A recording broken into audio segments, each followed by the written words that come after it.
পৃথিবী অপার রহস্যময়। বিজ্ঞান সেই রহস্যের জট খুলছে প্রতিনিয়ত। আজ যা অনাবিষ্কৃত তা অবিশ্বাস্যও বটে। আমাদের ডর অনুষ্ঠানে যে ঘটনার মুখোমুখি আপনি হতে যাচ্ছেন তার যুক্তিসিদ্ধ উত্তর নেই। আমরা প্রতিদিনের জীবনে ভয় বা রহস্যকে যেভাবে স্থান দিয়েছি সেভাবেই এই অনুষ্ঠান আপনার কাছে জায়গা করে নিচ্ছে। এই অনুষ্ঠানের কোনো ঘটনাই সার্বজনীন নয়। ডর মানে ভয়। হন্টেড বাই প্রাণ মিস্টার ম্যাঙ্গো ক্যান্ডি।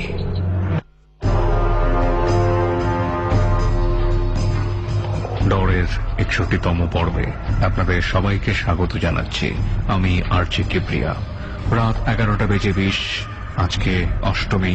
পুজোর এই সময়টাতে অনেকেই ঢাকার বাইরে, অনেকেই ছুটি কাটাচ্ছেন এবং অনেকেই কর্মব্যস্ত জীবনে রয়েছেন। সবাইকে নিয়ে ডরের 61তম পর্ব শুরু করছি আমরা, হন্টেড বাই প্রাণ মিস্টার ম্যাঙ্গো ক্যান্ডি। আজকের ডরটি ধারণ করা হয়েছে গত সপ্তাহে ঢাকার রায়েরবাগের কালো জাদুকরের ঘরে। বিষয়টা আসলে একটু মিস্ট্রিয়াস, একটু প্রশ্নবোধক ব্যাপার থেকে যায় বোধহয় এখানে। ব্যাপারটি পরিষ্কার করবে সুমন এবং রেহান অন দ্য স্পট থেকে। একটু পরেই তাদের কাছে আমরা শুনবো যে ঢাকার রায়েরবাগের কালো জাদুকরের ঘর বলতে আসলে কি বোঝানো হয়েছে। আজকের 61তম পর্বে যোগ দিচ্ছে মঞ্জু, রাফি, শাহিন, জয় এবং তুষার, মোট 5 জন।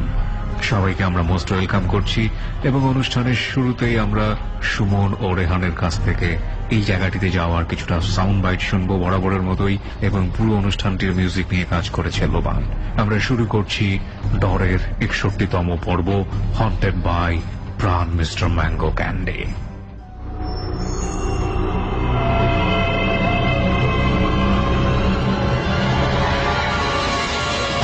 ডর মানে ভয়।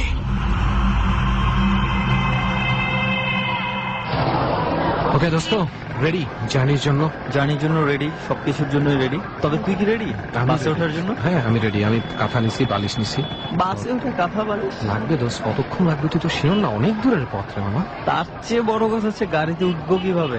যেই ভিড় দেখতে পাচ্ছি এই কেওয়াজের মধ্যে, কারণ বাজার থেকে অফিসের গাড়িও নষ্ট। দোস্ত, বাংলাদেশে দুইটা ব্যাপার খুব বেশি চলে, একটা হচ্ছে ঠেলা আর একটা হচ্ছে ঠেলি। তোকে ঠেলা ঠেলি করে ঢুকতে হবে দোস্ত, কিচ্ছু করার নেই। ওকে ঠিক আছে, চলো যাই। উঠে যে খাবার দাবার নিছিস তোর সাথে, তাই না? অনেকক্ষণে জানি। তুই নিছিস তো? আমি নিছি দোস্ত, বাদাম। আচ্ছা যাই হোক, আমরা একটু বলি যে সবাই তো অবাক হয়ে যাবেন যে এই দুইটা কি বলতেছে। কইস না, আমরা নাইমা কই এখন, কইস না নাইমা। তারপর তাদেরকে বলিস আমাদের আজকের স্পটটা কোথায়। স্পটের ব্যাপারটা আমরা যেখানে গিয়ে পৌঁছাবো, যেই জায়গাটাতে, সেখানে দুষ্টুমির কোনো অবকাশ নেই, কারণ ওখানে সম্পূর্ণ ভিন্ন পরিবেশ। বন্ধু তুই এক কাজ করিস, তুই হচ্ছে খাবার দাবার তো সব নিছিস, আর আমার কাছে আছে ম্যাঙ্গো ক্যান্ডি। আচ্ছা, তোর খাবার দাবার আর আমার ম্যাঙ্গো ক্যান্ডি এক্সচেঞ্জ করে নিব, ঠিক আছে? এক্সচেঞ্জ করে মানে কি হিসাবে? দোস্ত দেখ, মিস্টার ম্যাঙ্গো ইটস অসাম, এটা এক্সচেঞ্জেবল না, কোনো কিছুর সাথে না। তুই তো না। আচ্ছা ঠিক আছে, যাই হোক এখন গাড়িতে বক বক অনেক হচ্ছে। চল। কারওয়ান বাজার থেকে অনেক জ্যাম ঠেলে বাসে করে অবশেষে আমরা পৌঁছাই আজকের কাঙ্ক্ষিত গন্তব্য, ঢাকার রায়েরবাগ। দোস্ত, এই হচ্ছে কি আমাদের আজকের স্পট। যদিও টাইম অনেকক্ষণ লেগেছে, বাট খুব একটা দূরত্ব আমরা ক্রস করতে পারি। ইউজুয়ালি 15-20 মিনিট লাগার কথা, বা আধা ঘন্টা বড় জোর। বাট ঢাকা শহরে লেগেছে, মনে হচ্ছে যে আমরা সেই সুদূর কুমিল্লা থেকে ঘুরে আসতে পারতাম। একটা চানাচুরের প্যাকেটও বাকি আছে, সবগুলা খালি না দোস্ত? আমার ক্যান্ডিও তো অনেক খালি হয়ে গেছে। কপি দোস্ত, এটা টাইম যা আছে হচ্ছে আমাদের গেস্টদের জন্য রাখা হয়েছে, এগুলা তাদের সম্পদ। তবে আপাতত দোস্ত কোন দিকে যাব? দোস্ত এবার আমরা ডান দিক থেকে, আমরা যে জায়গাটা নামছি এই জায়গাটাকে লোকাল বাসের ড্রাইভাররা এটাকে বলে জোরখাম্বা। জোরখাম্বায় অনেকেই নামে। আর একটু সামনেই রায়েরবাগের যে বাজারটা আছে সেটা একটু ক্লিয়ার করে নেই, সবার ধারণা হতে পারে সুমন আর রেহানের এত অবস্থা খারাপ হয়েছে যে লোকাল বাসে চড়ে। আসলে অবস্থা খারাপের কিছু না, এটা মানে লোকাল বাসে চড়তে হয় শহরের লাইফের ক্ষেত্রে, কিন্তু কোনো একটা কারণে আজকে আমরা গাড়িটা মিস করেছি, অফিসের গাড়িটা। তো যাই হোক, অবশেষে আমরা পৌঁছে গেছি স্পটে, এবং খুব বেশি দূরে নেই। আমরা যেই বাড়িটাতে যাব, এই বাড়িটা হচ্ছে ঢাকা চট্টগ্রাম মহাসড়কে যারা যাতায়াত করেন, বিশেষ করে ঢাকা থেকে বের হওয়ার যে শনিরাখড়া রায়ের বাজারের দিয়ে পার হলে ঠিক কাঁচপুর এরিয়াটা শুরু হওয়ার ঠিক আগে আগে বলা যায়, রাইট। সো এখানে অনেকটা আপনি হাইওয়ে থেকেও জায়গাগুলো দেখা যায়, একটু হেঁটে ভেতরের দিকে যেতে হয়, এবং অনেক ফাঁকা ফাঁকা বাড়িগুলো। দালান কোঠা উঠছে, এখন সেটাই। ওইভাবে গড়ে ওঠেনি। তো এর সেরকম মনে হয় আরেকটা কথা আমাদের বলে রাখা উচিত শ্রোতা বন্ধুদেরকে, সেটা হচ্ছে যে আমাদের কিন্তু অ্যাকচুয়ালি এবারের স্পট এটা ছিল না, বাট আমরা এখানে আসতে বাধ্য হয়েছি একটু কুইক, বিকজ যেই বাড়িটাতে আমরা যাচ্ছি সেটা একটা টিন শেডেড বাড়ি এবং এটা এলাকাবাসীর অনুরোধে যে কোনো সময় ভেঙে ফেলা হবে। রাইট, সো সেই জন্য আমরা মোমেন্টটা মিস করতে চাইনি। সো আমরা ঝটপট সিদ্ধান্ত নিয়ে আগের যেই স্পটটা ছিল সেটাকে পরিবর্তন করে এখানে চলে এসেছি। এবং এই বাড়িটার মধ্যে আসলে বাড়িটাকে নিয়ে খুব একটা কাহিনী নাই, কিন্তু বাড়ির মানুষকে নিয়ে এবং তাদের অ্যাক্টিভিটি নিয়ে বেশ কিছু ঘটনা প্রচলিত আছে। তো সেই ঘটনাগুলো আমরা ধীরে ধীরে ডিসক্লোজ করব আপনাদের কাছে। সো আপাতত আমরা একটু পৌঁছে যাই, তারপর অতিথির সাথে আড্ডা শুরু করি, দেন আমরা পুরো ডিটেলস আপনাদেরকে বলছি। রাইট। আর আমাদের যে অতিথিরা যারা বাইরে থেকে শুনছেন আমাদেরকে, তাদের জন্য একটা ছোট্ট একটা মিস্ট্রি রেখে দিই। In this black night we are moving towards black magic. তো যাই হোক, আমি আর তুই খুব কষ্টে পৌঁছালো, বাকিরা মনে আরামে পৌঁছেছে।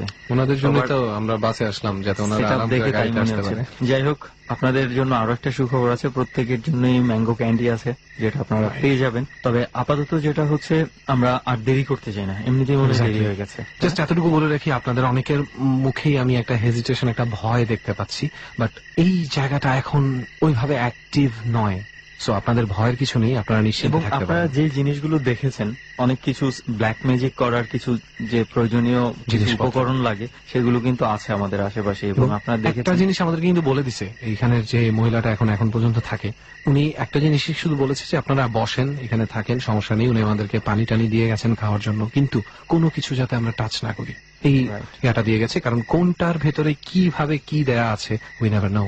তো যাই হোক, আমরা এবার আপনাদের ঘটনা দিয়ে শুরু করি। এই মুহূর্তে আমাদের সঙ্গে আছেন মঞ্জু ভাই, আমরা একটু তার কাছে চলে যেতে চাই। মঞ্জু ভাই, একটু আপনার পরিচয়টা জানি প্রথমে, কোথায় থাকেন, কি করেন? আমি আবুল হাসান মঞ্জু, আমার গ্রামের বাড়ি নোয়াখালী, সোনাপুর, থাকি ঢাকায় বিজয়নগর। আচ্ছা, তো মঞ্জু ভাই, ডট টিমের কাছে আমরা শুনেছিলাম যে একটা ঘটনা আপনি শেয়ার করতে চান সবার জি, জি। সাথে। তো এই ঘটনাটা কোথায় ঘটেছে এবং কবে ঘটেছে? এই ঘটনাটা ঘটছে আজ থেকে 14-15 বছর আগে, কারণ আমি কোথায়? আমাদের বাড়িতে এবং প্লাস আমাদের ঘরেই, সেই নোয়াখালীতে হ্যাঁ, ঘটেছে? নোয়াখালীতেই, আমাদের Okay. দেশের বাড়িতে ঘটনাটা ঘটে। ফার্স্ট আমার মামাতো বোন দেখে, ওই দিন সমত আমার আম্মু বাইরে ছিল, আমার মামাদের বাড়িতে গেছে। হুম হুম। তো আমি পাশের রুমে ঘুমাইছি। এই ঘটনাটা ঘটে আমাদের সামনের রুমে। আচ্ছা, আমার বড় আপু, মেজ আপু প্লাস আমার মেজ মামার মেয়ে, তিনজন একসাথে ঘুমাইছি। ওই দিন রাত্রেই 1টা কিংবা 1:30টার দিকে আমার মামাতো বোনটা দেখে যে আমাদের জানালার এক পাশ আটকানো, এক পাশ খোলা, আর যে পাশটায় খোলা সেই পাশটা মানে সামনে চাঁদের আলো ছিল ওই দিন রাত্রে, সামনেই কালো, অনেক মোটা, অনেক লম্বা কে যেন দাঁড়ায় আছে, প্লাস এক হাত দিয়ে করাটা লাগতেছে। তো ও অনেক ভয় পেয়ে গেছে। আর তো সে কি মানে রুমের ভেতরেই তাকিয়েছিল? হ্যাঁ, মানে রুমের ভিতরেই, এবং ওদের মানে তাকিয়ে ছিল আর কি। আচ্ছা, ও বলছিল যে কে বলছে, আর আড়াল হয়ে গেছে। আমার মামাতো বোন আর ঘুমায় নাই ওই দিন, ওই ঘটনাটা ও কাউকেই বলে নাই। ওই দিন সময় তো আমার আম্মু ছিল, খেয়াল আসতেছে না ওইটা। তো আমার সামনের রুমে আমার বড় বোন আর মেজ বোন শুয়েছে। এবার দেখছে আমার মেজ বোন, মানে সেম প্রথম দিন যেভাবে করছে ওইভাবে, ঠিক ওই জানালা দিয়ে ওই কেউ- জানালা কিছু না, একটা জিনিস- আমাদের সরি আমি একটা জিনিস বলতে ভুলে গেছি, আমাদের দুইটা জানালাই করতো। আচ্ছা, তো সামনে একবারে আমরা যে দরজা দিয়ে ঘরে প্রবেশ করি, ওই জানালাটা খুব কম করতো। আর আমাদের ঘরের পিছন দিয়ে, ওইখান দিয়ে এমন একটা ঘটনা আছে যে আমাদের ওই সাইড দিয়ে অর্ধেক গোড়া অর্ধেক মানুষ যেত। আচ্ছা, এটা আমাদের নানির আমলেই, এখান দিয়ে একটু বলতেছি আর কি। একদিন আমার নানুর পেটে ব্যথা উঠছিল, আমার বড় মামা আর মেজ মামা গেছে গরম পানি করতে নানুর জন্য। ঘন্টি ছিল তো ওদের পায়ে, হুম হুম। তো 2-3 কিলো আগ থেকে মানে আওয়াজটা শুনে যেত, এত বিকট শব্দ। তো ওইটা আসতেছিল, আপনার আলো দেখলে এদেরকে মানে ক্ষতি করে। আচ্ছা, মানে আমার বড় মামা আর মেজ মামা গরম পানি করতে গেছে, পরে আমার নানি শুনতেছে যে আসতেছে, পরে আমার মামাকে ডাক দিয়ে বলে, আমার বড় মামার নাম ছিল মালিক, বলতেছে আর কি যে মালিক, কমা শুনতেছি হাতে আসতেছে, মানে আমাদের গ্রাম্য ভাষা আর কি, যে হাতে আসতেছে। পরে ওনারা কুপিটা জ্বালাইছিল, ওই কুপিটা নিয়ে বসেছিল। তো আমাদের ঘরের পিছনে একটা ঘর আছে, হুম হুম। মানে কুয়া, ওটার মধ্যে নেমে যেত বিকট মানে শব্দে। সাউন্ডটা এসে হ্যাঁ, ওখানে এসে পড়তো। দেশ গ্রামে আমরা যেরকম পুকুরে জাপ দিই, তার সেও জোরে, যে মানে যে আওয়াজটা ওরকম জোরে Okay. ওইখানে নেমে যেত। তো এখন তো ওই ওই দিনগুলো ভালো। দিকের যেই জানালাটা ছিল ওই জানালাটা ওই জানালা ওই থেকে। জিনিসটা একটু বেশি দেখা হ্যাঁ। যেত।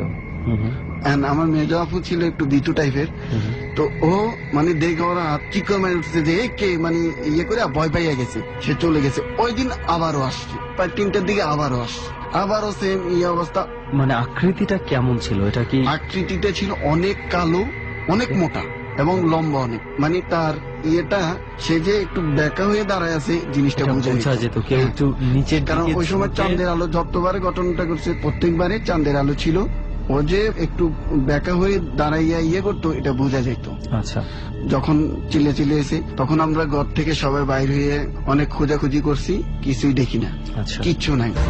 তো দেন আমরা ঘুমাই গেছি সবাই, আবার দরজা টরজা বন্ধ করে ঘুমাই গেছি।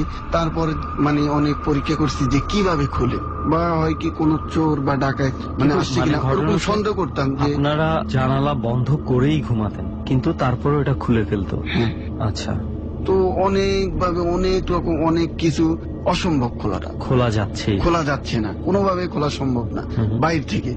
যাক, এরপর থেকে ওটার করাটার ভিতরে একটা দাঁত মাজার ব্রাশ দিয়ে জিনিসটা যেন আরো শক্ত হয় আর খুলতে না পারে, ওর একটা ব্রাশ দিয়ে সেম আবার আগের কাহিনী, সেই খুলে ফেলছে। সে খুলে ফেলতো।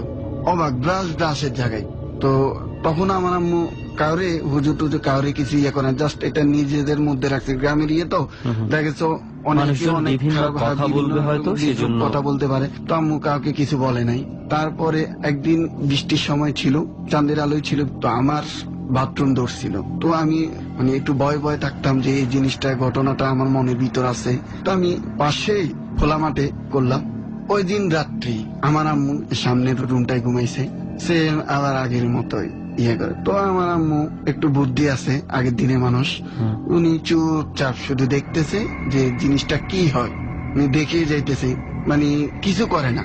যে ভিতরে যে হাত ঢুকাবে তাও করতেছে তাও না, না, শুধু তাও না, তাকিয়ে শুধু থাকে। জানালার কড়াটা দূরে লাড়ে আর সামনে তাকে আসে, আর কেউ যদি একটু মানে ইয়ে করে একটা সাইড হয়ে যায়। তো আমার আম্মু কি করছে, পাখাটা আসতে যখন ওই জানালার এক পাশ যেটা দেয়া, ওটার কারণে চাঁদের আলোটা ভিতরে ঢুকে না, অন্ধকার।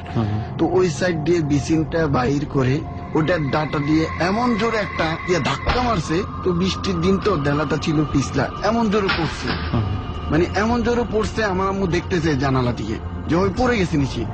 পরে যাওয়ার পর জাস্ট আমাদের বড়ি গাছ পর্যন্ত গেছে, যার পর আর নাই। না, আম্মু বলতেছে যে স্পষ্ট বড়ি গাছ পর্যন্ত গেছে, এরপর কোথায় গেছে আর কিছুই দেখি না। এরপরে তো আমরা রাত্রে সবাই বাইরেছি, অনেক খোঁজাখুঁজি করছি, কিছুই নেই, কিছুই দেখি না। বড়ই গাছের এখানেও গিয়েছিলেন আপনি? হ্যাঁ, বড়ি গাছ আমাদের সামনে, হয়তো 15-20 হাত এতটুকু দূরত্ব। পুরো বাড়ি, কবরস্থান সবকিছু খুঁজছি আমরা। তখন তো সবাই বাইরেছে, মোটামুটি একটু সাপোর্ট আছে, বল আছে, তো সব কিছুই খুঁজছি, কোনো কিছুই দেখি না। তো জাস্ট আমার আম্মু চিন্তা করে যে না, এভাবে তার বসে থাকা যাবে না। তো উনি সম্পর্কে আমার দাদু, তো ওনার সাথে আবার মানে জিনেরা আছে, তো ওনার কাছে ঘটনাটা বলছে। তো উনি ওনাদের পরের লেভেলে একজনের কথা বলছে। তো আমার আম্মু ওইখানে গেছে, যার পর ওনাদের বিস্তারিত সব কথা বাইরে বলছে। বলার পর উনি আমার দাদুকে পাঠাইছে। তো দাদুকে পাঠাইছে, আর দাদু আমাদের বাড়িতে আসছে, এসে সব কিছু দেখছে। তো আমার স্পষ্ট খেয়াল আছে, একদিন সন্ধ্যাবেলায় ওনাদের মন্ত্র যত ইয়ে আছে সবকিছু পরে আমাদেরকে বলছে যে উনি মানে মহিলা দাদু আর কি, তো বলতেছে যে তোমরা ভিতরে থাকো, বাইরে হইও না, আমি আমাদের কাজ করতেছি। যে ওরা খুব খারাপ ইয়ে, ওরা তোমাদের ক্ষতি করতে চাইছিল, ওরা এরকম মানে আমার বড় বোন মানে বাথরুমে গেছে, ওইখান থেকে এই জিনিসটা ইয়ে হয়েছে, এখন আর ইয়ে করতে পারবে না, আমরা ওদেরকে ধরতেছি। তো উনি প্রায় 2 থেকে 3 ঘন্টা উনি ইয়ে করে তো বলছে যে এখন আর কোনো সমস্যা নাই, ইনশাল্লাহ ওদেরকে আমরা বোতলে ভরছি। তো এটা আমরা যে জায়গায় মানে মানুষের ওই জায়গায় আনাগোনা নাই, ওটা ওই গর্ত জায়গায়। করে ওদেরকে ইয়ে করে রাখবো আর কি। এরপর থেকে ভাই আর আমাদের মানে জানালা আর খুলে নেই, ওকে, এবং কোনো কিছু এই কোনো ধরনের আর সমস্যা দেখতে হয় না। পাননি। এরপর থেকে ইনশাল্লাহ আমাদের সবকিছু ঠিকঠাক মতো আগের মতোই চলতেছে। অনেক ধন্যবাদ মঞ্জু ভাই, যে আপনি ডরে এসে আপনার এই অভিজ্ঞতাটা আমাদের সাথে শেয়ার করেছেন। এবং বিশেষ করে যারা জানালার ধারে ঘুমায়, সেটা গ্রামে হোক শহরে হোক, মানে তারা হয়তো আজকে রাতের বেলা একটু অন্যরকম ভাবেই জানালাটাকে দেখবে। তো যাই হোক, কারো জানালায় যেন এই ধরনের ঘটনা না ঘটে, আমরা সেটাই আশা করি। তো আরো একবার ধন্যবাদ জানাচ্ছি মঞ্জু ভাই, আপনার এই ঘটনাটা আমাদের সাথে শেয়ার করার জন্য। আপনাদেরকেও ধন্যবাদ, ডর অনুষ্ঠানকেও ধন্যবাদ যে এরকম একটা অনুষ্ঠান ওনারা চালাচ্ছে, বা আমরা আমাদের এরকম ঘটনাগুলো বলতে পারতেছি। তো আপনাদের সবাইকে ধন্যবাদ। নেক্সটে যদি আরো কোনো থাকে সবাইকে বলবো ডর অনুষ্ঠানে আসার জন্য করবো। অবশ্যই যারা একবার ডরে আসে তারা ডর পরিবারের সদস্য, এবং যদি আবার কোনো ধরনের কোনো এক্সপেরিয়েন্স আপনাদের ঘটে তাহলে সেক্ষেত্রে অবশ্যই আমরা আবারও আপনাদেরকে আমন্ত্রণ জানাবো। ওকে রেহান, ঘটনা তো চলছে একটার পর একটা। হ্যাঁ, ঘটনা একটার পর একটা চলবেই, আর ডরও চলবে। ডর মানে ভয় থাকবে সবার মনে। আর আমরা এখন আরো একজনের কাছে চলে যাব যার কাছে কিছু এমন ঘটনা আছে যেটা তার নিজের সাথেই ঘটেছে। রাইট, নিজের সাথেই ঘটেছে এবং সেই ঘটনার প্রত্যক্ষদর্শী উনি হয়েছেন, এবং কিছু ইন্টারেস্টিং ঘটনা ওনার কাছে আছে যেটা আমি ডট টিমের কাছে শুনেছি। আমি জানি না কতটুকু ইন্টারেস্টিং, সবার কাছে কিরকম লাগবে। সো আমরা রাফি ভাইয়ের কাছে সরাসরি যাই এবং জানি উনি কে এবং ওনার ঘটনাগুলো কি। একটু পরিচয়টা রাফি ভাই, কোথায় থাকেন, কি করেন? আমার নাম মোহাম্মদ রফিকুল ইসলাম রাফি। আমি তেজগানা খালপাড়ায় থাকি। আমি কাজ করি, ওয়ার্কশপে কাজ করি। ডট টিমের কাছে আমরা যেটা শুনেছিলাম যে আপনার কিছু পার্সোনাল এক্সপিরিয়েন্স যেগুলোর সাথে আপনার এখনো কিছু যোগসূত্র আছে। আমরা শুরু করি যে প্রথমে আপনি কোন এক্সপিরিয়েন্সটা আমাদের সাথে শেয়ার করবেন। যেটা আমার সাথে প্রথমে ঘটছে আমি সেটা দিয়ে শুরু করতে চাই। ডর মানে ভয়। হন্টেড বাই প্রাণ মিস্টার ম্যাঙ্গো ক্যান্ডি। আমার নাম মোহাম্মদ রফিকুল ইসলাম রাফি। আমি তেজগানা খালপাড়ায় থাকি। আমি কাজ করি, ওয়ার্কশপে কাজ করি। ওকে রাফি ভাই, তো ডট টিমের কাছে আমরা যেটা শুনেছিলাম যে আপনার কিছু এক্সপিরিয়েন্স আছে, পার্সোনাল এক্সপিরিয়েন্স যেগুলোর সাথে আপনার এখনো কিছু যোগসূত্র আছে। সো আমরা শুরু করি যে প্রথমে আপনি কোন এক্সপিরিয়েন্সটা আমাদের সাথে শেয়ার করবেন। যেটা আমার সাথে প্রথমে ঘটছে আমি সেটা দিয়ে শুরু করতে চাই। প্লিজ। কবে ঘটেছে ঘটনাটা? ঘটনার সূত্রপাত ঘটে 2001 সালে। তখন আমার আর কি জিনিসটা আমি বুঝতে পারি যে এই প্রবলেমটা আমার সাথে কন্টিনিউ কোথায় হয় এটা আমার বাড়িতে ময়মনসিং হয়, ফুলপুর। তো ঘটনাটা এরকম হয়, আমি নদীর পাড়ে গেছি, গোসল করে আসতেছি। গোসল করে আসার পরে শরীর ভিজা পোশাক নিয়ে আসতেছি। একটা লোক হুট করে আসলো, আয়সা বলতেছে তাড়াতাড়ি বাসায় যাও। তো মানে লোকটা এরকম, মুখটা খুব উজ্জ্বল আর অনেক উঁচু, যেহেতু আমি খাটো মানুষ, ও অনেক উঁচু আর মুখটা অনেক উজ্জ্বল, বাস এইটুকুই, পরিষ্কার পরিপাটি এরকম। তো দিনের বেলাতেই? হ্যাঁ, দিনের আলোতে বলতেছে যে তাড়াতাড়ি বাসায় যাও। কোনো কিছু বলার শক্তি থাকে না, উনি যখন সামনে আসে মানে আমার কিছুই মাথায় থাকে না, মানে একেবারে পুরো মাথা হয়ে যায়। আমি জাস্ট উনি যেটা বলে সেটাই শুনি, ঠিক আছে।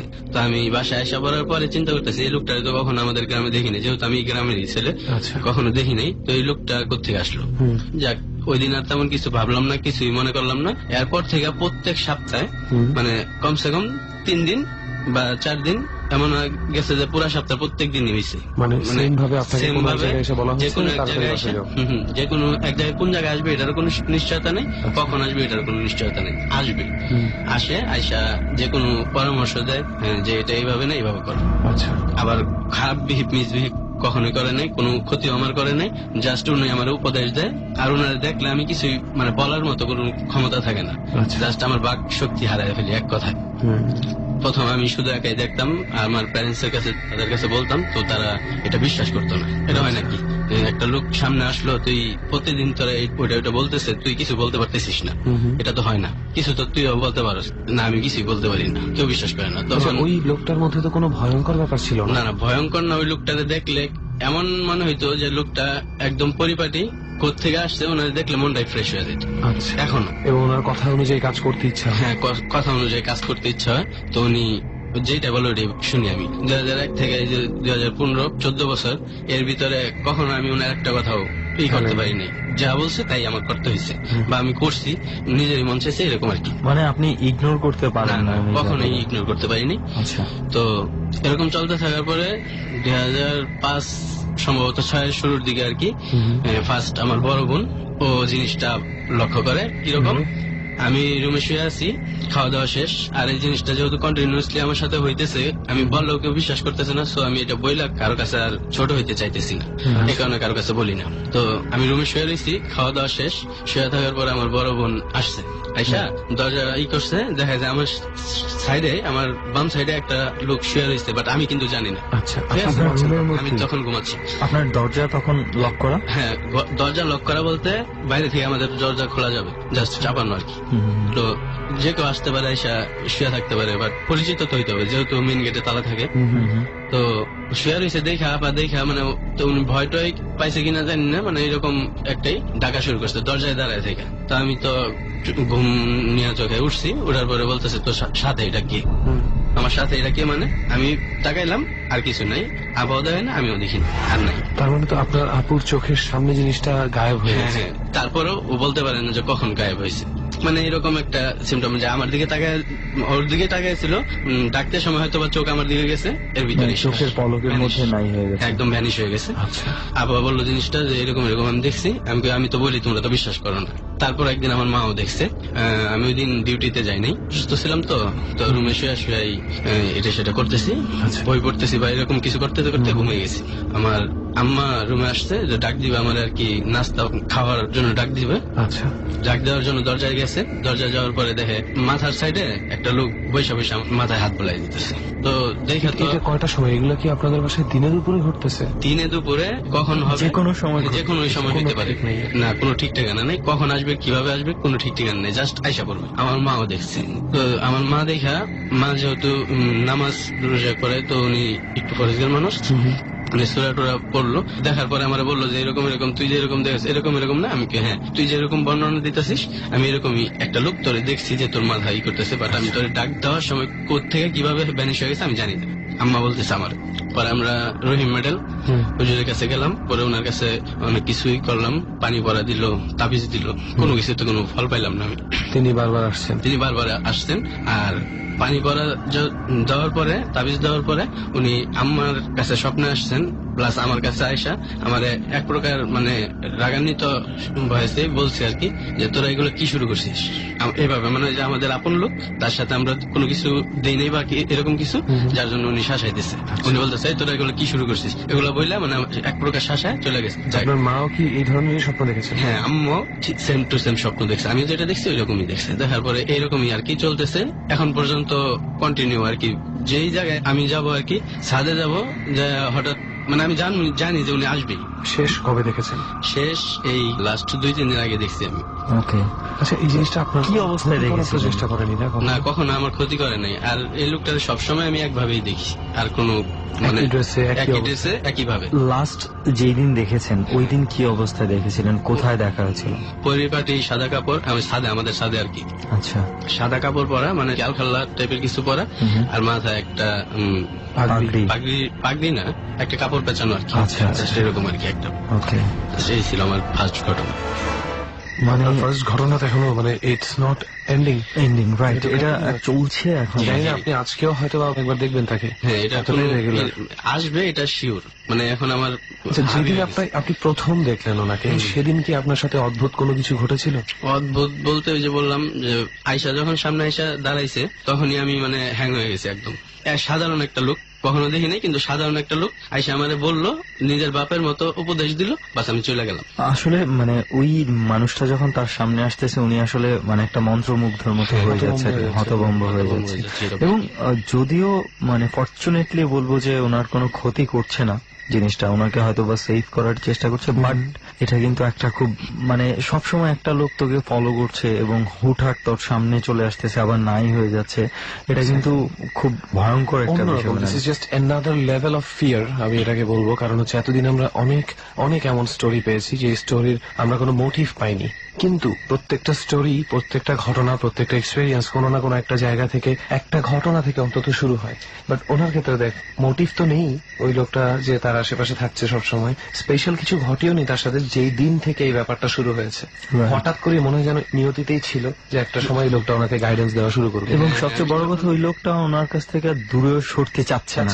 হ্যাঁ, আমি যখন হুজুরদের কাছে গেলাম, 2জন হুজুর আর কি বিশেষ করে ধরা হয়েছে, তাদেরকে যখন বললাম, তারা 2জনই একই রেজাল্ট দিছে, এটা আমার রাশির সাথে আছে, এটা সরানো যাবে না। আচ্ছা, দ্যাট মিনস এটা হচ্ছে আপনাকে আমৃত্যু, এই জিনিসটা হয়তো বা আপনার সাথেই এরকম আপনাকে দেখা দিয়ে যাবে। যে এরকমই বলছেন। বলছিলাম না যে কিছু অদ্ভুত ইন্টারেস্টিং বিষয় আমরা পাবো ওনার কাছ থেকে।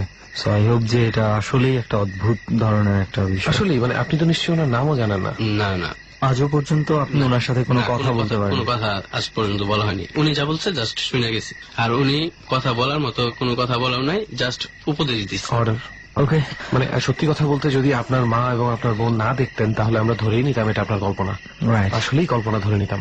কারণ লোকটা আপনাকে কোনো ক্ষতি করছে না, লোকটা আপনার কোনো উপকারও করছে না, সে আপনাকে শুধু সময়ে সময়ে এসে দেখা দিয়ে আপনাকে এক একটা আদেশ বা উপদেশ দিয়ে চলে যাচ্ছে। এরকম ঘটনা আছে যে নিজের মনের মধ্যে একজন হিরো বা একটা কোনো কিছু কল্পনা করে নেওয়া, যে কোনো সময় সে এসে তাকে সেভ করছে বা তাকে অ্যাডভাইস করছে। এটা ওয়েস্টার্ন কান্ট্রি গুলোতে খুব বেশি হয় অহরহ ভাবে বাচ্চাদেরকে, বিকজ ওরা মাত্র 1 থেকে 1.5 বছর হাইয়েস্ট বা তারও আগে বাচ্চাদেরকে একলা রুমে ঘুম পাড়ায়। আমাদের দেশের মতন ওদের ওখানে সিস্টেম নেই যে বাবা মা বাচ্চা একসাথে ঘুমাবে। তো এরা হয় কি ছোটবেলা থেকেই বিভিন্ন রকম ইমেজ ক্রিয়েট করে যে আমার এরকম একটা ফ্রেন্ড আছে, সে থাকে স্পেসে, ঠিক আছে, Right. এই ধরনের ইমাজিনেশন ক্রিয়েট করে। বাট আপনার ক্ষেত্রে এরকম কোনো মোটিভেশন আমরা পাইনি, কোনো স্পেসিফিক স্টোরিও পাইনি যেটার উপর বেস করে আমরা ধরতে পারি যে উনি আসছেন। জি, আমি নিজেও কল্পনা মনে করতাম যদি আমার মা বোন না দেখতো, প্লাস এতদিন কন্টিনিউ না হইতো। কন্টিনিউ এটাও আরেকটা পয়েন্ট যে এতদিন ধরে কন্টিনিউ হচ্ছে জিনিসটা। কন্টিনিউ হচ্ছে, প্লাস আমি একজন সাইকিয়াট্রিস্টের কাছেও গেছি এটার জন্য। Wow. হ্যাঁ, যাওয়ার পরে উনি আমার কোনো মেমোরিয়াল কোনো প্রবলেম পাই নাই, আচ্ছা। আর এমনিতে কোনো ওষুধ পর্যন্ত দেয় নাই উনি আমারে। স্যালিউট ফর ইউ রাফি ভাই, আপনি বুদ্ধি করে গিয়েছেন সাইকিয়াট্রিস্টের কাছে, আপনি সব রকম ভাবে ঘেটেছেন, তারপরে জেনেছেন যে ব্যাপারটা প্যারানর্মাল, হ্যাঁ, নর্মালের থেকে বাইরে। এটা আমি মনে করি যে এটার থেকে মুক্তি আসলে নেওয়া দরকার, কারণ একটা মানুষ হুটহাট করে চলে আসলে নিজের ভিতরে অন্যরকম একটা ইয়ে হয়, আর কারো কাছে বলতেও আমি পারতেছি না, কারণ মানুষ শুনলে এটা হাসবে। আচ্ছা, যে একটা লোক এতদিন তোর কাছে কেন আসবে, তুই কি বেতন দিস, বা ওই লোকটা তোরে কেন উপদেশ দিবে? ওয়েল আমার মনে হয় রাফি ভাই আপনার ফার্স্ট কাজ হচ্ছে আপনাকে যেভাবে হোক একটু সাহস করে হলেও সেই লোকটার সাথে কথোপকথনে যাওয়া। আপনাকে তাকে অন্তত এতটুকু জিজ্ঞেস করতে হবে যে আপনি কে এবং আসেন। কি বা চাচ্ছে আপনার হ্যাঁ, কাছে। আমিও চেষ্টা করবো এরকম সাহস করে বলার। বাট সাহসের কি আসলে আমি বললাম, আমি তো মন্ত্রমুগ্ধের মতো। তবে রাফি ভাই ডট টিম আপনার সাথে অলওয়েজ কানেক্টেড থাকবে যে এটার আপডেটটা রাখার জন্য আসলে কি হচ্ছে। তো যাই হোক রাফি ভাই, আরো কিছু এক্সপিরিয়েন্স আপনার আছে যেগুলো শেয়ার করতে চান আপনি। জি। তো এবার কোন এক্সপিরিয়েন্সটা আপনি শেয়ার করতে যেটা চান? শেয়ার করবো যেটা আমার সাথে আমাদের এই ঢাকার ভিতরে শুরু হয়েছে, বা একদিন আর কি দেখছি আর কি জিনিসটা এরকম। আমি তো প্রায় প্রতিদিন রাত জায়গায় আর কি ফেসবুকে চ্যাটিং করি, এটা করি সেটা করি। তো করতেছি, একদিন রাতে একজনের সাথে চ্যাটিং করতে করতে অনেক রাত হয়ে গেছে, প্রায় 1:30 বাজে গেছে। 1:30 বাজার পরে আমি ঘড়ির দিকে তাকিয়ে দিই, যেহেতু সকালবেলায় ডিউটি আছে, তো 1:30 বাজে গেছে, এখন তো ঘুমাইতে হবে। তো আমি বাইরে গেলাম, একটা কাজের জন্য যাওয়া দরকার, তো আমি বাসার বাইরে গেলাম। আগে আপনার বলা দরকার যে আমার বাসা বাইরে যাইতে বা ভিতরে ঢুকতে একটা অনেক সরু একটা গলি পড়ে, তো ওই গলি দিয়ে আমাদের আসতে আচ্ছা, যেতে হয়। এই এলাকাটা ঢাকা শহরের কোন এলাকা এটা কি বলা যাবে? জি, যদি বলা আমরা যাবে। স্পেসিফিক ভাবে না বলতে চান তাহলে না বলতে পারেন, কিন্তু কোন এলাকার দিকে হতে হ্যাঁ, পারে? এটা হচ্ছে তেজগাঁ নাখালপাড়ার ভিতরে একটা এলাকা। আচ্ছা, okay. আমি বলতেছি না। গলি দিয়ে আমি গেছি, যাওয়ার সময় কোনো প্রকার কোনো কিছু হয় নাই। যায় দেখি যে দোকানপাট সব বন্ধ, যেহেতু 1:30 বাজে গেছে, প্রায় 1:45 বাজে দিতেছে। তো আমি চলে আসতেছি, চলে আসার পরে দেখি যে দিক দিয়ে আমি আসছি ওইদিকে হাতের ডান সাইডে আবার 7 ফিট উঁচু একটা দেয়াল, হাসপাতালের দেয়াল আর কি, আর এই সাইডে হইতেছে ঘর বাড়ি, সবই দেয়াল, একটা শুধু সরু রাস্তা, ওটা দিয়ে আমি হাইটা যাইতেছি। সাইডে একটা বাচ্চা হবে কি 5-6 বছরের একটা বাচ্চা কাঁদতেছে, প্রায় 1:45 বাজে রাত্রে কাঁদতেছে। তো আমি চিন্তা করলাম, যেহেতু আমাদের এলাকার ভিতরে অনেকেরই তো ছেলে মেয়ে আছে, কার বাচ্চাটা বাইরে চলে আসছে, ভিতরে ঢুকতে পারে না, এই জন্য কাঁদতেছে। তো আমি দূর থেকে কয়েকবার ডাক দিছি, ও আমার কোনো অ্যালাউ করতেছে না, ও জাস্ট কান্না করে যাইতেছে। আচ্ছা, তো সামনে গেলাম, একদম কাছাকাছি যায় ওর মাথায় আর কি হাত দিলাম আর কি। মাথায় হাত দেওয়ার পরে বাচ্চাটা আমার দিকে এভাবে মানে গাড়টা ঘুরে তাকানোর পরে আমি যা বুঝতে পারলাম যে ওটা কোনো বাচ্চা না, ওইটা অনেক বড় একটা মুখ। my God. মানে মুখটা কালো টাইপেরই, যেহেতু লাইটের আলো ছিল, তো দেখতেছি যে মুখটা কালো স্বাভাবিকই, কিন্তু অনেক বড়, সাইজ অনেক বড়, যা বডির আমাদের- তুলনায় মুখ হ্যাঁ, অনেক বড়। অনেক বড়, মুখ অনেক বড়, চুলগুলো অনেক লম্বা লম্বা, আর প্লাস এটা কোনো বাচ্চা না, ওটা পুরুষ না নারী ছিল সেটা? সেটা পুরুষ সম্ভবত, কারণ বাচ্চা যেহেতু পুরুষ ভয়েসেই কাঁদতেছিল, প্লাস চেহারাটাও তো একবার পুরুষালি দেখার পর ভাব তার ছিল। দ্বিতীয়বার দেখার ইচ্ছা হয় নাই, কাঁদতেছিল পুরুষের ভয়েস। তো আমার দিকে যখন ঘুরে তাকাইলো, তাকানোর পরে আমি বুঝতে পারলাম যে এটা কোনো বাচ্চা না। যখন আমি পিছনে এসে বসছি, জিনিসটা দেখে আমি চমকে গেছি। তখন ও আমার দিকে তাকাই মানে একটা লাফ দিল, 7 ফিট দেওয়ালের ওই পাশে যায়, মানে এক লাফে ওই পাশে চলে গেল, কিছু ধরলো না, জাস্ট চলে গেল। এটা দেখে না আর কিছুই না। জাস্ট এইটুকুই। মানে প্রায় উড়ে চলে গেছে বলা যায়। হ্যাঁ, লাভ দিল, মনে হয় যে রাবার কোনো একটা রাবারের মতো একটা লাভ দিল, লাভ দিয়ে ওই সাইডে চলে গেল। চলে যাওয়ার পরে আমি মানে আর কিছু খুঁজে পেলাম না। তখন সময় কয়টা বাজে? 1:30 বাজে রাতে। রাতে হ্যাঁ, 2টা। বৃহস্পতিবার রাত ছিল। তো আমি বাসায় চলে গেলাম, এই হয়ে গেলাম কি হইলো এটা আমার সাথে। তারপর বাসায় যাওয়ার পর আম্মার কাছে বললাম, আম্মার কাছে বললাম ওগুলো কিছু না, এক কাজ কর, তুই অনেক রাত জায়গায় আছিস, তুই গোসল করে আসা তারপর ঘুমা। তো তারপরে আমি আবার গোসল করে গেলাম, গোসল টোসল করে আসা ঘুমাইলাম, তারপর আর কোনো প্রবলেম হয়নি। তো তারপরে দিনে আবার ওই যে আমার সাথে যেটা কন্টিনিউয়াসলি ঘটে যায়, উনি এসে আবার এই জিনিসটা বর্ণনাও দিচ্ছে আচ্ছা, যে এরকম এরকম বর্ণনা দিচ্ছেন? বলতেছে যে তুই কালকে রাস্তা দিয়ে আসছিলি না, এত রাত পর্যন্ত জায়গা থাকিস কেন, আর কোনোদিন রাতে জায়গা থাকবি না, ওই রাস্তা দিয়ে বেশ একটা যাতায়াত করবি না। আচ্ছা, ঠিক আছে, এই বলে চলে গেছে, আর কিছুই বলে নাই। এবং যেই দেয়ালটা টপকে উনি দেয়ালের ওপর পাশে চলে গেছে, ওই জিনিসটা ওই অপর পাশে কি ছিল? কন্ডাকশনের কাজ চলতেছিল, এটার ভিতরে হাসপাতালের কাজ চলতেছিল আর কি একটা। আচ্ছা আচ্ছা, তো, নির্মাণাধীন কোনো আর ওই একটা 7 ফিট দেয়াল আমাদের মতো একটা মানুষের পক্ষে, রাইট। আর একটা বাচ্চা যখন একটা দেয়াল টপকায় চলে যায় তখন কিন্তু অস্বাভাবিক, মানে এটা পুরা হতভম্ব হয়ে যাওয়ার মতো ব্যাপার। কি হলো এটা? আপনি হয়তো মানে ভালো ইন্টেনশন থেকে আপনি গিয়েছিলেন বাচ্চা হিসেবে তাকে ধরতে, বাট আমরা আই গেস সুমনের মনে আছে আরেকটা স্টোরি পেয়েছিলাম এরকম, তারা খুব সম্ভবত যাত্রা বা কিছু একটা দেখে আসার পথে এক সাইডে মাঠ ছিল, একটা মেয়ে দাঁড়িয়েছিল, তারা মোটামুটি বেশি সাহস দেখিয়ে ধরতে গিয়েছিল, এটা সামথিং আগুন টাইপের কোন একটা কিছু থ্রো করে চলে যায়, এই ধরনের ঘটনা উনি সিম্প্যাথি নিয়ে গিয়েছিল।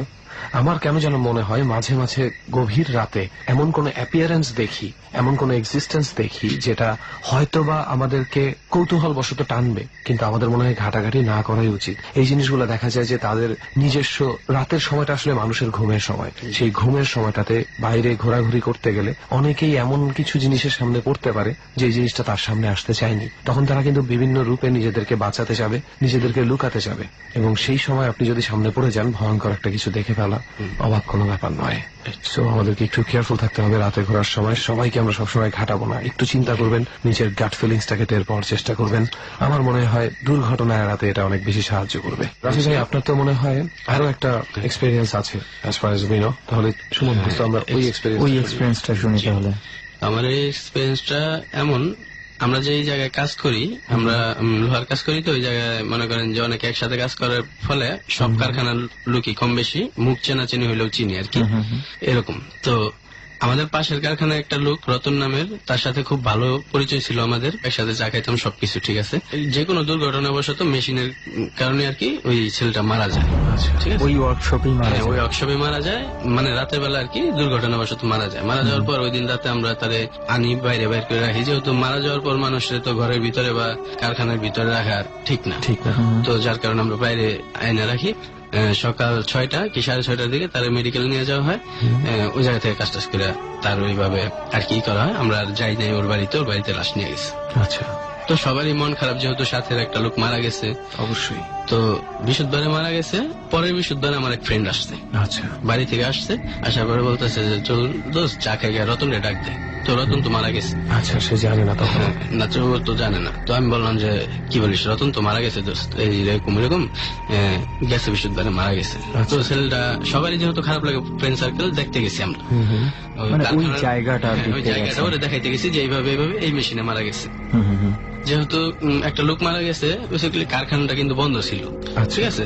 তো আমরা বাইরে যে জায়গায় রাখছিলাম ওই জায়গাটা আর কি ওরে দেখাইতেছি যে এরকম এই জায়গায় ছিল, বাইক করে এই জায়গায় রাখছি আমি ওরে। তো দেখতেছে আমার কানে হেডফোন লাগানো ছিল, বৃহস্পতিবার রাত ছিল, ডর শুনতেছি, ও পিছন থেকে আরেকজনের সাথে কথা বলতেছে। যখন আমি উঠছি আর কি, কার সাথে কথা বলতেছে উঠছি, ওইটা মোবাইলের ফ্ল্যাশটা আর কি ওর মুখের দিকে মারছি, যার সাথে কথা বলতেছে তার দিকে মারছি আর কি। মারার পরে মানে আমার একদম হতভম্ব হয়ে গেলাম, ও তো রতনের সাথে কথা বলতেছে, অন্ধকারে ছিল বলে ও খেয়াল করে নাই, মানে মারা গেছে যে লোকটা মারা গেছে সেই লোকটার সাথে কথা বলতেছে, কারণ কণ্ঠটা ভয়েসটা আমার পরিচিত লাগতেছিল পিছন থেকেই, কিন্তু আমি ও খেয়াল করে নাই, আমিও খেয়াল করিনি অন্ধকারের কারণে।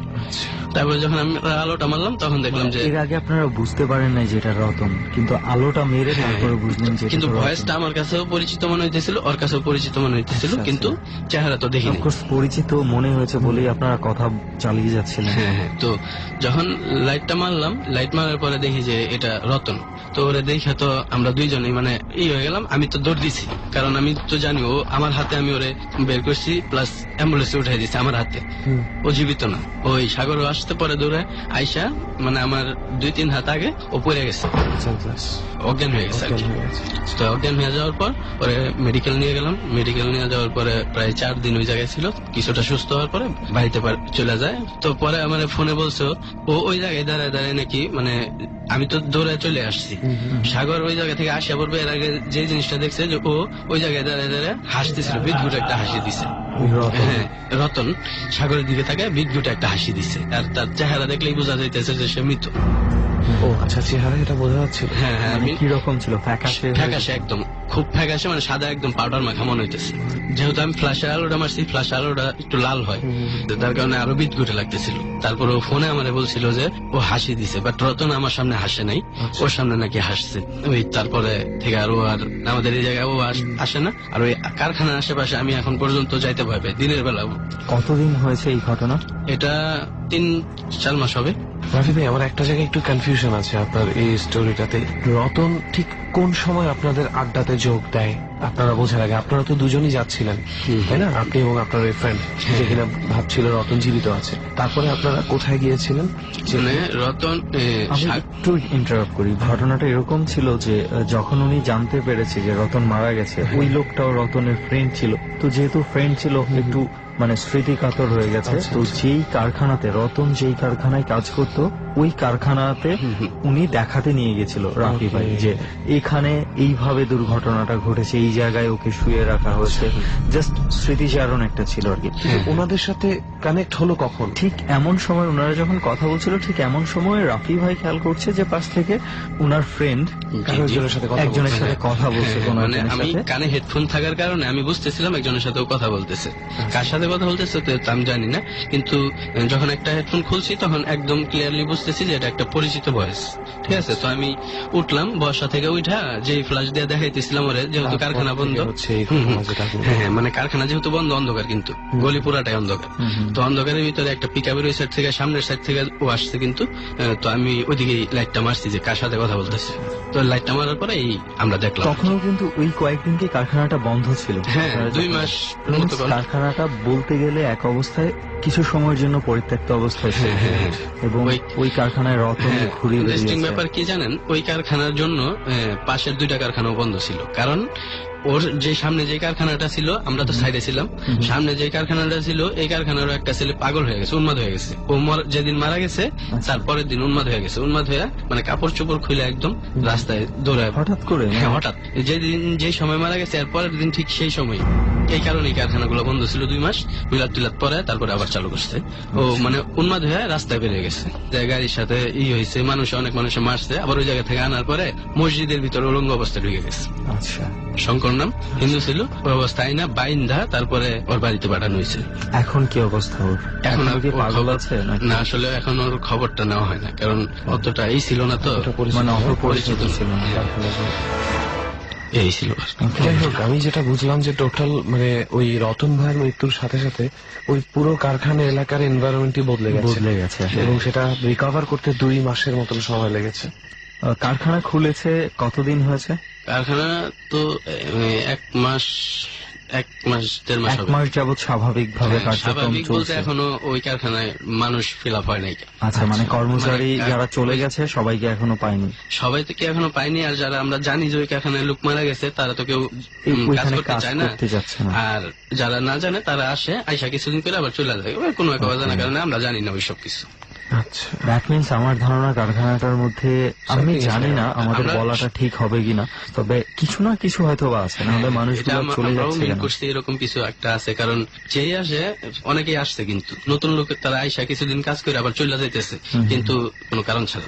মানে আসলে রেহান, আমাদের মনে হয় এটা নিয়ে আমাদের কোনো মন্তব্য করা ঠিক হবে না। তো এটা আসলে কিছু অন্য কোনো কারণে ওরা চলে যাচ্ছে কিনা, এটা যারা চলে যাচ্ছিল তারাই বেটার বলতে পারবে। সেটাই। সো অনেক ধন্যবাদ রাফি ভাই যে আমাদের এই জার্নিতে এসে আপনি আমি বলবো যে বেশ ভালো কিছু ঘটনা শেয়ার করেছেন আমাদের সঙ্গে, যেখানে খুব বেশি আহামরি কোনো কিছু ছিল না, আবার অনেক কিছু ছিল। এক্স্যাক্টলি। সো এটা আসলে এই ব্যাপারটা শ্রোতা বন্ধুদেরও জানা উচিত যে শখ অনেক রকমের হয়। আমরা অনেক সময় শখ খাই। আমাদের একটা বন্ধুর লাইট নিবে যদি ঘরের মধ্যে বসে থাকে চুপটি করে, হঠাৎ করে তুই ঢুকলি বহু দেখাইলেও আমরা অনেক সময় ভয় পেয়ে যাই। বাট ওই শখটাকে আসলে ঠিক ভয় বলে না। ভয় হচ্ছে রাফি ভাইয়ের জীবনে যে জিনিসটা আছে, যে সেই লোকটা কখন কিভাবে কোথায় তাকে দেখা দেবে রাফি ভাই জানে না। হয়তো রাফি ভাই এখন আমাদের সঙ্গে আছে, কিছুক্ষণ পরেই না আবার চলে আসে। এক্স্যাক্টলি, এটাই হচ্ছে ভয়, যেটা কখন কন্টিনিউ চলে হয়। আসতে পারে। শখ তো 1 সেকেন্ডের ব্যাপার বা 10 সেকেন্ডের ব্যাপার, কিন্তু ভয় ডর শেষ হবে, তারপরেও সারা রাত যেই অনুভূতিটা আপনি পাবেন সেটাকে অ্যাকচুয়ালি বলে ভয়, অর্থাৎ ডর। ওকে, এই মুহূর্তে আরো একজন আছে আমাদের সঙ্গে, একটু এবার তার দিকে আমরা যাই, তার ঘটনাগুলো একটু শুনি এবং সেই সাথে আরো যারা আছে এক এক করে তাদের ঘটনাও শুনবো। সো এই মুহূর্তে যে আছে শাহিন ভাই, রাইট? আপনার পরিচয়টা একটু আপনার কাছ থেকেই জানি। যে আমি মোহাম্মদ শাহিন, কোথায় থাকেন আপনি? ঢাকা দক্ষিণ কেরানীগঞ্জ, ভাগনা। ওকে, তো কি করা হয় শাহিন ভাই? যে আমার কনফেকশনারি আছে দোকান। ওকে, তো শাহিন ভাই, ডট টিমের কাছে আমরা যেটা অলরেডি শুনতে পেরেছি, যেটা হচ্ছে কয়েকটা ঘটনা আপনার কাছে আছে যেটা আপনি শেয়ার করতে চান সবার সাথে। তো ফার্স্টে আপনি কোন ঘটনাটা শেয়ার করতে চান? আমার এক ফ্রেন্ড ওর নাম মুরাদ, ওর সঙ্গে ও ঘটনাটা আমি শেয়ার করতে চাই। প্লিজ, তাহলে আমরা শুরু থেকে একটু শুনি ঘটনাটা। আমার এক ফ্রেন্ড, ও বিয়ে ঠিক হয়ে গেছে, তো যে হুবো শ্বশুর বাড়ি, তো ওরে দাওয়াত দিল একদিন। দাওয়াত দেওয়ার পরে পিঠা টিঠা বানাইছে, পিঠা টিঠা খাওয়া রাত্রে মোটামুটি অনেকটাই হয়ে গেছে, প্রায় 15-10টার মতো বেজে গেছে। বলতেছে ঠিক আছে তুমি যখন চলে যাবা, তোমার আব্বু আম্মুর জন্য কিছু পিঠা নিয়ে যাও। আচ্ছা, ওর সাথে ওর দুলাভাইও ছিল। এটা কোথাকার ঘটনা? সেই এটা আমাদের কেরানীগঞ্জ, আচ্ছা, ভাগনা এলাকার ঘটনাটা। কত বছর আগে ঘটেছে এটা? এটা ম্যাক্সিমাম 6 বছর। ওকে, তারপর কি হলো? তো তখন গেছে, তো ওরা যখন মানে মোটামুটি ওদের এলাকার রওনা দিছে, কাঁচা মাটির রাস্তা, ওরা যখন আসতে উঠছে অলরেডি মানে তুফান ছেড়ে দিচ্ছে, বাতাস, প্রচুর রকমের বাতাস। কোন সিজন ছিল এটা? এটা কি মানে না, বৈশাখের সিজন? না, বৈশাখের সিজন ছিল না। আচ্ছা, এটা কোনো তুফানের সিজন ছিল না ওই সময়টার ভিতরে, তুফান আসার কথা না। তো যাই হোক, তো তুফান মানে প্রচন্ড রকমের বাতাস। তো বাতাস পরে দোলাই বলতেছে ঠিক আছে তুমি তাহলে আমরা চলো, আমরা একটু রানিং ভাবে হাঁটি অথবা দৌড় দিই, তাহলে আমরা আগে আগে পৌঁছাতে পারবো। তো বলতেছে ঠিক আছে। তো ওর দুলাভাই একটু মানে আগে আগে দৌড়াইতেছে, ও পিছিয়ে পিছিয়ে। ওর দুলাভাই পিছিয়ে একটু লক্ষ্য করলো যে ও পড়ে গেছে। আচ্ছা, হ্যাঁ পড়ে গেছে। তো ওর দুলাভাই বলছে কি হয়েছে? বলতে দুলাভাই আমাকে যেন পিছন থেকে থাবর দিয়েছে, এরকম একটা পর্যায়ে যে আমাকে থাবর থেকে যেন ফালাই দিচ্ছে। বলছে ঠিক আছে কিছু না, তুমি চলো, হয়তো বাতাসে পড়ে গেছো। তো কিছু দূর যাওয়ার পর আবার দেখছে সেম টু সেম ওইভাবেই পড়ে গেছে। তো পড়ে গেছে, দুলাভাই বলছে আবার কি হলো? বলছে দুলাভাই আমার কে যেন পিছনে দেবেন, মানে থাবর দিতেছে। বলছে ওটা কিছু না, যে হয়তো বাতাসের থেকে এরকমটা হয়তো হইতেছে, তোমার সমস্যা নেই। তো আবার যখন দৌড় দিছে, তো আবারও তিনবার ওইরকমটাই থাবরটা ফালাই দিছে। অলরেডি ওরা মানে মোটামুটি বাসায় যা পৌঁছায় গেছে। তো পৌঁছে যাওয়ার আব্বু আমার কাছে এটা শেয়ার করে নাই যে আমার রাস্তায় এই ঘটনাটা ঘটছে, সবার সাথে একটু দুষ্টুমি করছে। অন্যান্য দিন যেভাবে যা মানে করতো তার থেকে একটু বেশি দুষ্টুমি করছিল ওদের আব্বুর সাথে, ওর ভাগ্নিদের সাথে। তো সবার সাথে দুষ্টুমি করে খাওয়া দাওয়া করে ঘুমায় গেছে, যার জন্য মতো সবাই শুয়ে পড়ছে।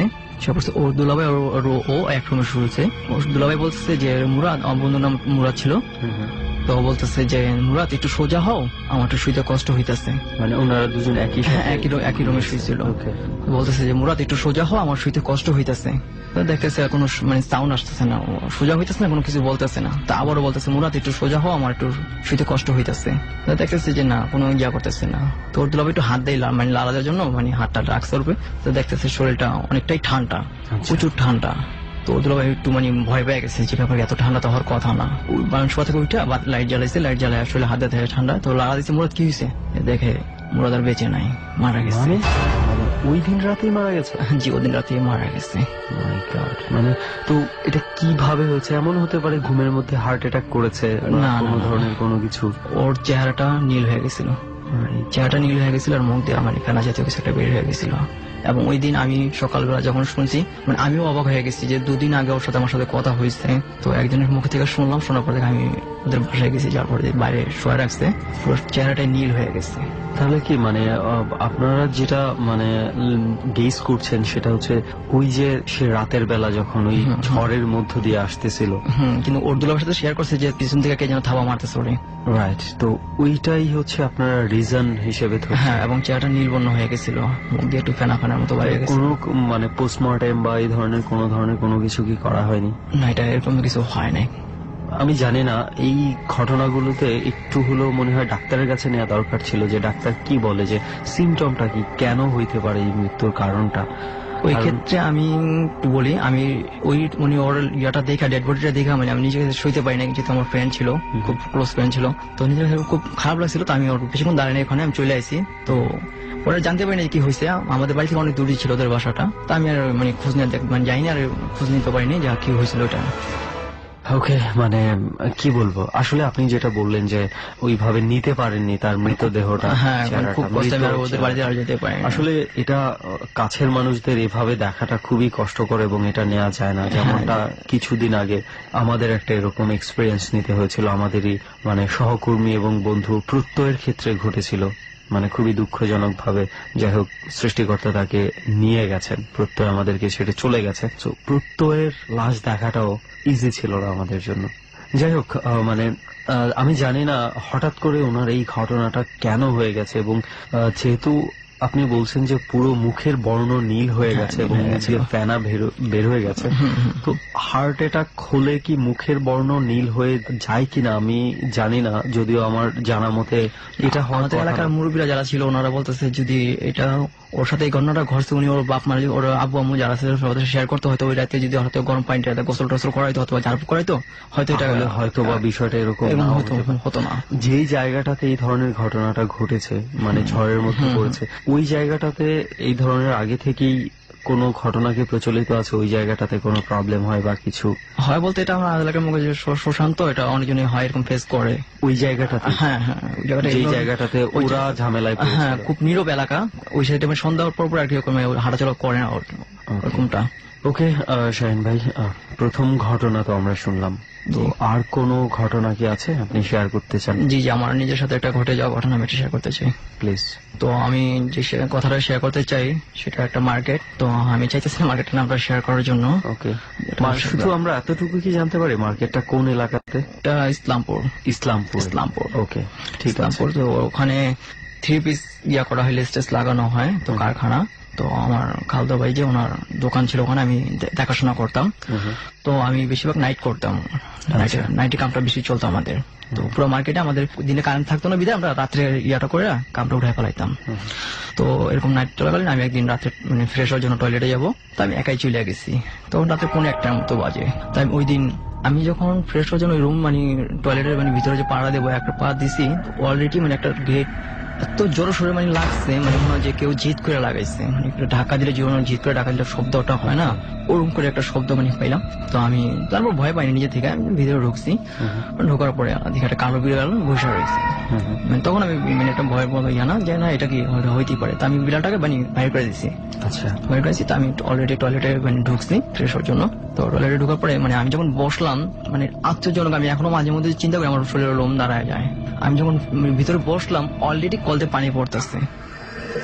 আচ্ছা, কিন্তু আপনি কল ছাড়েন নাই, কিন্তু আপনি যখন ঢুকেছেন তখন কি দেখেছেন কলটা ছাড়া? না না না না, তখনও ছাড়া ছিল না। আমি যখন বসলাম মানে বসার মানে 2 সেকেন্ডও হয় নাই, ওই সেকেন্ডের ভিতরে অলরেডি কলতে পানি পড়তেছে। আচ্ছা, তো তখন আমার ভিতরে ভয় কাজ করে নাই, কারণ কখন আমি এইসব সম্মুখীন হই নাই সব বিষয় নিয়ে। তো আমি কলটা বন্ধ করেছি, মনে ভাবলাম হয়তো কেউ হয়তো টাঙ্কি ছাড়ছে, টাঙ্কি খালি থেকে কেউ ছাড়ছে। কিন্তু ওই সময়টা আমার একটু মানে স্মরণ হয় নাই যে রাত্র 1:45 বাজে, কোন দারোয়ান টারোয়ান যারা আছে এরা তো সবাই ঘুম, এত রাত করে তো মানে টাঙ্কি অথবা ছাড়াটা মানে কোনো ছাড়ার কথাই না। তো আমি কল বন্ধ ফ্রেশ ট্রেশ হয়ে বাইরে চলে আসছি। তো আপনি যখন চলে এসছেন তখন কি আপনি নিজে বন্ধ করে দিয়েছেন? হ্যাঁ, নিজে বন্ধ করে চলে আসছি। তো এরকম আরেকদিন নাইট করবো, তো নাইট করতে আমি একলাই গেছি, এসে পরে দেখি পাশের যে ইয়াটা কলটা ছাড়া, আমি যে ঢুকবো ওটা পাশের কলটা ছাড়া। তাই আমি মানে মনে মনে ভাবতেছি কে এই কাজটা করছে, অলরেডি কলটা ছেড়ে ছুঁয়ে গেছে, এটা কিন্তু কাজটা ঠিক না, মনে মনে ভাবতেছি এটা। তো আমি কল বন্ধ করে দিছি। আমার 2বার ঘটে যে আমি ফ্রেশ হওয়ার জন্য টয়লেটে গেছি, অলরেডি কল ছাড়া।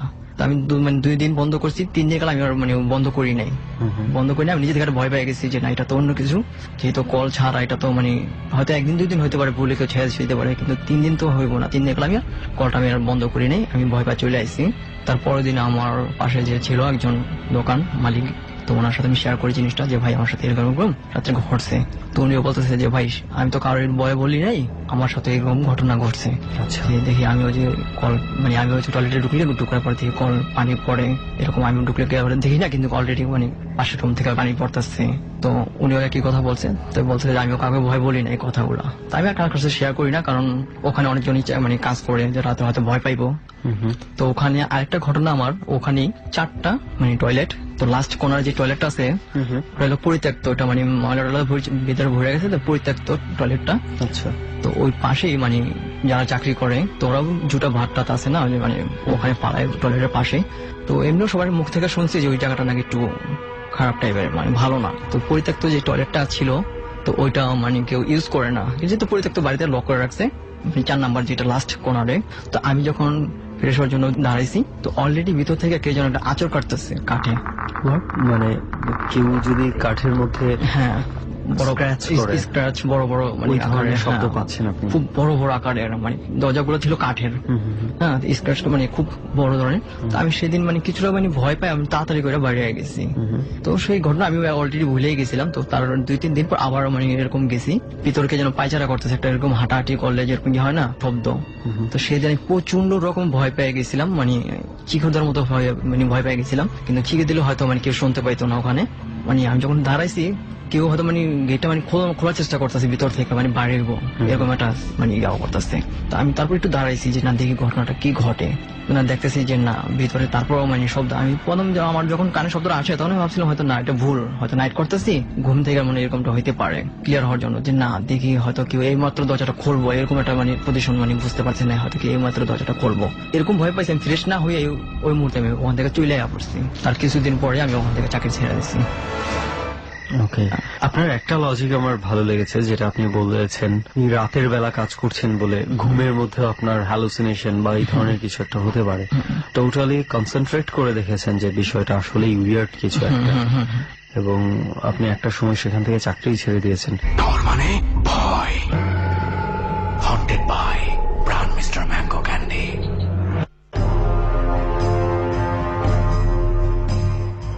ঘটনার গভীরে ঢুকে যাচ্ছি রাত বাড়ার সঙ্গে সঙ্গে। ডর শুনছেন আপনি, হন্টেড বাই প্রাণ মিস্টার ম্যাঙ্গো ক্যান্ডি। আর যে কিবরিয়া আপনার সঙ্গে স্টুডিওতে অন দ্য স্পটে সুমন ও রেহান, সাউন্ডে লোবান। আমাদের সঙ্গে 5 জন অতিথি, মঞ্জু, রাফি, শাহিন, জয় এবং তুষার। 4 মিনিট পর আবারও ফিরে আসব তাদের জীবনের ঘটে যাওয়া বিভিন্ন অধিভৌতিক ঘটনায়। যারা আমাদের সাথে ডরে যোগ দিতে চান জীবনের বিভিন্ন ঘটে যাওয়া ঘটনা নিয়ে, প্লিজ আমাদেরকে ফোন করুন। ফোন নাম্বারটি হচ্ছে 09613892 ফেসবুকের মাধ্যমে কন্ট্যাক্ট করতে চাইলে আপনারা যোগাযোগ করতে পারেন এবিসি রেডিওর ফ্যান পেজে। এছাড়াও চলে আসতে পারেন আমার সাথে সরাসরি যোগাযোগ করতে আমার ফ্যান পেজে www.facebook.com/kibria.rj www.facebook.com/KEBRIA.RJ পেজটি আছে RJ কিবরিয়া নামে।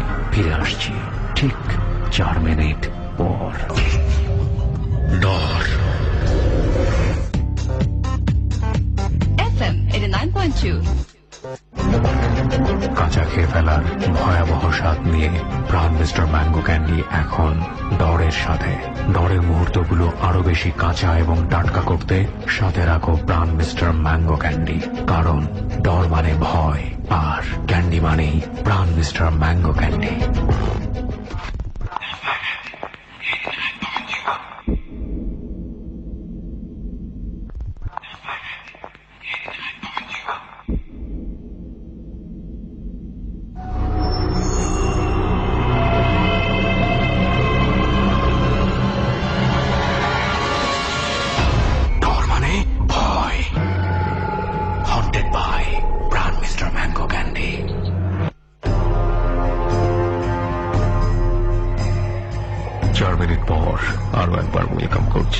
এবিসি রেডিও FM 89.2 এ আমি কিবরিয়া আছি আপনার সঙ্গে। অন দ্য স্পট থেকে সুমন ও রেহান এবং সাউন্ডে রয়েছে লোবান। রেসিপিটা আরো একবার মনে করিয়ে দিচ্ছি। হালকা করে জানালাটা খোলা রেখেছেন আপনি, অথবা খোলা রাখুন। ঘরের মধ্যে একলা অথবা কাউকে সহ একেবারে শুনশান নীরবতা, নিশ্চুপ অন্ধকার। শুনছেন এবং শুনতে থাকুন ডর, হন্টেড বাই প্রাণ মিস্টার ম্যাঙ্গো ক্যান্ডি। আজকের 61তম পর্বে যোগ দিচ্ছে মঞ্জু, রাফি, শাহিন, জয় এবং তুষার, মোট 5 জন। আবার ফিরছি সুমন ও রেহানের কাছে। ডর। তা আমি তারপর একটু দাঁড়াইছি যে না দেখি ঘটনাটা কি ঘটে, না দেখতেছি যে না ভিতরে তারপরও মানে শব্দ। আমি প্রথম আমার যখন কানে শব্দটা আসে তখন আমি ভাবছিলাম হয়তো না এটা ভুল, হয়তো নাইট করতেছি, ঘুম থেকে মনে এরকমটা হইতে পারে। তো তারপর আমি একটু দাঁড়াইছি ক্লিয়ার হওয়ার জন্য যে না দেখি হয়তো কেউ এই মাত্র দরজাটা খুলবো, এরকম একটা মানে পজিশন মানে বুঝতে পারছি না, হয়তো কেউ এই মাত্র দরজাটা খুলবো এরকম ভয় পাইছি। আমি ফ্রেশ না হয়ে ওই মুহূর্তে আমি ওখান থেকে চলে আসি। তারপরে তার কিছুদিন পরে আমি ওখান থেকে চাকরি ছেড়ে দিচ্ছি। আপনার একটা লজিক আমার ভালো লেগেছে, যেটা আপনি বলেছেন আপনি রাতের বেলা কাজ করছেন বলে ঘুমের মধ্যে আপনার হ্যালুসিনেশন বা এই ধরনের কিছু একটা হতে পারে, বাট আপনি টোটালি কনসেন্ট্রেট করে দেখেছেন যে বিষয়টা আসলেই উইয়ার্ড কিছু একটা, এবং আপনি একটা সময় সেখান থেকে চাকরি ছেড়ে দিয়েছেন। আমি জানি না যারা ডর শুনছে হয়তো বা কোনো মার্কেটে বসে, হয়তো বা নিচের বাসায় বসে কিছুক্ষণ পর ওয়াশরুম যদি কেউ যেতে চায়, সেক্ষেত্রে মানে ইজি ভাবে মনে হয় না এখন কেউ ওয়াশরুমে যেতে পারবে। তো যাই হোক, অনেক ধন্যবাদ যে আপনি ডরে এসে সবার সাথে ঘটনাগুলো, এই এক্সপিরিয়েন্স গুলো আপনি শেয়ার করেছেন। ওয়েল, একটা ঘটনা থেকে আরেকটা ঘটনা, আরেকটা ঘটনা থেকে আরেকটা ঘটনা, একটা অতিথি থেকে আরেকটা অতিথি। এখন আমরা যাব জয় ভাইয়ের কাছে। সুমন দোস্ত, কখনো চেষ্টা করছিস নিজে থেকে, মানে যে জিনিসগুলো আমরা এড়িয়ে যাই, ভয়ানক যে ব্যাপারগুলো, সেই জিনিসগুলোকে নিজে থেকে কাছে ডেকে আনার চেষ্টা কখনো করেছিস? মানে অতটা বোকা মনে হয় আমরা না, কিন্তু আমাদের নেক্সট অতিথি কিন্তু বোকা মিটা করেছে। আসলে বোকা আমরা এই জন্য সাধনার চেষ্টা করেছেন। এই ক্ষেত্রে হয়তোবা মানে প্রত্যেকের কাছে বোকামি কিনা জানি না, কিন্তু যারা পরিপূর্ণভাবে প্রস্তুত না হয়ে কোনো কিছু আমন্ত্রণ জানাতে চায়, যে জিনিসটা হ্যান্ডেল করার ক্যাপাসিটি তাদের নাই, এটা যারা করে নিশ্চয়ই তারা বোকা। এক্স্যাক্টলি। এখন আমরা আসলে জয় ভাইয়ের ঘটনাটা শোনার আগেই এই ধরনের কথা বলার একটাই কারণ, যাতে করে জয় ভাইয়ের ঘটনাটা শোনার পরে কেউ কৌতূহল বশত এই ধরনের চেষ্টা না করে। এবং আমার ধারণা জয় ভাই আমার সাথে 100% একমত হবেন। হ্যাঁ, অবশ্যই। ওকে, তো জয় ভাই, প্রথমে আমরা আপনার পরিচয়টা একটু জানি। আপনি কি করছেন এখন? আমি এসএসসি পরীক্ষা দিলাম, এখন ভার্সিটির জন্য প্রিপারেশন নিতেছি। আচ্ছা, আর আপনার ফুল নেম? হাফিজুর রহমান জয়। হাফিজুর রহমান জয়।